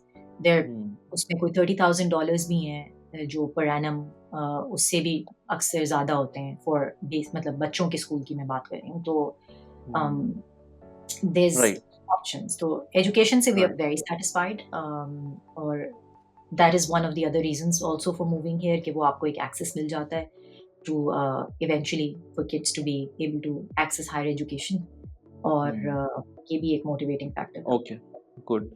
तो आप मैसाचुसेट्स में, जी। अगर हम इसको कंपेयर करें टैक्सेस में, जो कि मुझे पता है कि थोड़ा और चीप है, और चीप कहना चाहिए, या वो है ही चीप, और फ्लोरिडा की बात करें, या फिर एट द सेम टाइम हम कैलिफोर्निया की बात करें, तो it depends on state to state as well. So absolutely. So how तो डज़ इट यहाँ पे वर्क आउट? यस। ये चक्कर है वली कि you have to make sure कि आप जिस स्टेट में हैं उस स्टेट का आपको पता होना चाहिए कि आपको like you need to really study. Tax system बहुत डिफर करता है, बहुत डिफरेंट कैटेगरीज हैं ऑफ टैक्सेस। यानी बहुत छोटी छोटी चीज़ें हैं जिस पे कि आप टैक्स अवॉइड कर सकते हैं if you're in a different state. तो Massachusetts is considered to be one of the higher tax bracket में जो आती हैं स्टेट्स। हम हमारे पास क्योंकि चॉइस नहीं थी because we were moving with respect to our work. लेकिन ये कि जैसे फॉर एग्जांपल टेक्सास है या जैसे फॉर एग्जांपल आपने फ्लोरिडा की एग्जांपल दी, तो वहाँ पे बहुत टैक्स हेल्प मिलती है लोगों को। टैक्स जो है वो हाउसिंग पे कई जगह टैक्स बहुत ज़्यादा है, किसी किसी जगह पे जो है वो सेल्स टैक्स ज़्यादा है। तो ये डिपेंड करता है कि आप किस स्टेट में हैं और उस स्टेट के लॉज फिर फ्रीक्वेंटली चेंज भी होते रहते हैं। तो again in terms of opportunities और इन टर्म्स ऑफ देसीज़, यहाँ पे बहुत पॉपुलैरिटी है in terms of moving towards the West. तो ज़्यादातर जो वेस्ट कोस्ट है, उसमें क्योंकि एक तो क्लाइमेट भी अच्छा है, दूसरा ये कि आपका जो जैसे मैंने कहा डैलस है, टेक्सास है, ऑस्टिन जैसे ये काफ़ी पॉकेट्स हैं, बहुत ज़्यादा देसीज़ हैं, ह्यूस्टन है, जैसे for hmm, example hmm, Miami, Florida, वो भी काफ़ी वहाँ भी हैं, मेक्सिकन ज़्यादा हैं, थोड़े स्पेनिश स्पीकिंग पॉपुलेशन ज़्यादा है, लेकिन वो एरियाज़ में हमारी देसी पॉपुलेशन ज़्यादा है। कैलिफ़ोर्निया, सैन फ्रांसिस्को, यहाँ पे ज़्यादा आपको देसीज़ नज़र आएँगे। And right, for obvious reasons, community um, and then the fact कि कॉस्ट ऑफ लिविंग जो हाउस की जो कॉस्ट है, जो हुँ, आपकी प्रॉपर्टी प्राइस है, that is also quite affordable आपकी जो मिड स्टेट्स या अगर आप फर्दर वेस्ट चले जाएँ। Not California, LA in particular, लेकिन आउटस्कर्ट्स में जैसे आप देखें। राइट। कहीं भी डाउनटाउन में तो प्राइस हाई ही होगी। हाँ, लेकिन बिल्कुल, ये बिल्कुल, लेकिन आपके पास ऑप्शन है, you can move away from the downtown. और फिर यूएस में एक अच्छी बात ये भी है कि इवन कनाडा में भी है, लेकिन क्योंकि कनाडा के अंदर जो मेन सिटीज़ हैं वो कम है, यूएस में आपके पास हर स्टेट के अंदर मल्टीपल सिटीज़ हैं जिसके अंदर आप एब्सोल्युटली। रह सकते हैं। आपको और जी, चीज़ें चेंज हो रही होती हैं। कनाडा में शायद आपको उतने सारे सीनरीज़ ना मिलें जितनी आपको यूएस में मिल जाएँ, क्योंकि है भी इतना बड़ा, मौसम भी जी, आपको हर तरह के मिल सकते हैं। तो आपके बिल्कुल, पास ऑप्शंस बहुत सारे बन जाते हैं। इसी इसी वजह से आई गेस कि जो लोग यूएस में रहते हैं, उनको बाहर की दुनिया का बहुत कम पता होता है। बिल्कुल। और एक और चीज़ जो मैंने यहाँ आके मुझे पता चली वो ये थी कि जो मिड स्टेट्स हैं ना आपकी जो ऑल्दो रेड रेड कहा जाता है उनको रेड और ब्लू से डिस्टिंक्शन हुँ, करते हैं बिकॉज़ ब्लू यूजुअली लिबरल है। न्यू इंग्लैंड का एरिया कहलाता है क्योंकि ये इंग्लिश सेटलर्स थे जहाँ हम रहते हैं। ये वर्मोंट हो गया, मेन हो गया, न्यूयॉर्क हो गया और ये पूरी बेल्ट जो है मैसाचुसेट्स की, कनेटिकट, ये पूरा न्यू इंग्लैंड का एरिया कहलाता है। तो ये थोड़ा-सा एक्सपेंसिव है from the rest of the United states. उसमें जो मिड स्टेट्स हैं, वो कंज़र्वेटिव भी हैं। तो मैंने बहुत से यहाँ पे जो अपने फ्रेंड्स हैं, जो बहुत सालों से रह रहे हैं, वो एक्चुअली दे प्रेफर कि वो कोई ऐसी मिड स्टेट में रहें क्योंकि कंज़र्वेटिव है। यानी आपको हुँ, बहुत वोक एजेंडा नज़र नहीं आएगा, आपको बहुत लिबरलिज़्म नज़र नहीं आएगा। लेकिन उसके फिर प्रोज़ एंड कॉन्स दोनों हैं कि अगर आप थोड़ा स मिड स्टेट्स में जाते हैं, तो आपको थोड़ा-सा ज़्यादा you see more of the जो आप कह सकते हैं ना टिपिकल अमेरिकन कल्चर हुँ, जो कि थोड़ा-सा I don't want to use that word but um, stereotype बहुत ज़्यादा करते हैं वो बाकी आउटसाइडर्स को और फिर hmm, sometimes you see a lot of violence, gun laws hmm, भी थोड़ी-सी लिबरल हैं वहाँ पे, तो वो access to guns and weapons are more easier in the mid states. लेकिन फिर राइट, उसका जो दूसरा है वो एलिमेंट वो यही है कि आप you can raise kids in a very um, roundabout fashion यानी अच्छे तरीके राइट, से आप कर सकते हैं। तो प्रोज़ एंड यस। कॉन्स हैं। चलें Batool, thanks a lot for this podcast. और मैं बहरोज़ के साथ मल्टीपल पॉड आई थिंक कोई 3 पॉडकास्ट ऑलरेडी कर चुका हूँ इस चैनल के ऊपर। और बहरोज़ के चैनल के ऊपर भी उसने मुझसे कहा है कि हम लोग एक और टॉपिक के ऊपर बात करेंगे, तो वो भी इट विल कम सून। और I really enjoyed this conversation, क्योंकि इसके अंदर मुझको खुद बहुत सारी चीज़ें पता चली हैं, जो कि मुझे नहीं पता थी पहले। And this thank you so much. Conversations always brings up new things, जिसकी वजह से मुझको ये जो पॉडकास्ट होती है इनमें बड़ा फ़ायदा लगता है कि आप इसमें खुलकर, क्योंकि इसमें कोई ये नहीं होता कि आपको कोई स्क्रिप्टेड होता है या कुछ चीज़ें जी, आपको खुद देखनी होती हैं, तो it opens a lot of topics जो आपने पहले बिल्कुल। डिस्कस नहीं किए हुए होते। तो आई होप कि आपको भी अच्छा लगा हो चैनल के ऊपर। बहुत अच्छा लगा, and thank you so much. या और I would definitely ask people जो मेरे चैनल के ऊपर हैं कि वो आप सब्सक्राइब करें आपके चैनल को। दोबारा आपका आपका क्या नाम है चैनल का? नॉर्थ अमेरिकन देसी और वो हम लिंक फिर छोड़ देंगे फॉर बिल्कुल, पीपल बिल्कुल। Actually access. तो बहरोज़ और आप दोनों उस पे कंटेंट बना रहे जी, होते हैं। I like that content as well. और अगर किसी को मूव करना है कनाडा, यूएस, तो उसके लिए टिप्स एंड ट्रिक्स जो हैं वो इनके चैनल के ऊपर आप जाके देख सकते हैं। चलें बिल्कुल। Batool, thanks a lot. Thank you so much. Till next time. Okay, अल्लाह हाफ़िज़। अल्लाह हाफ़िज़।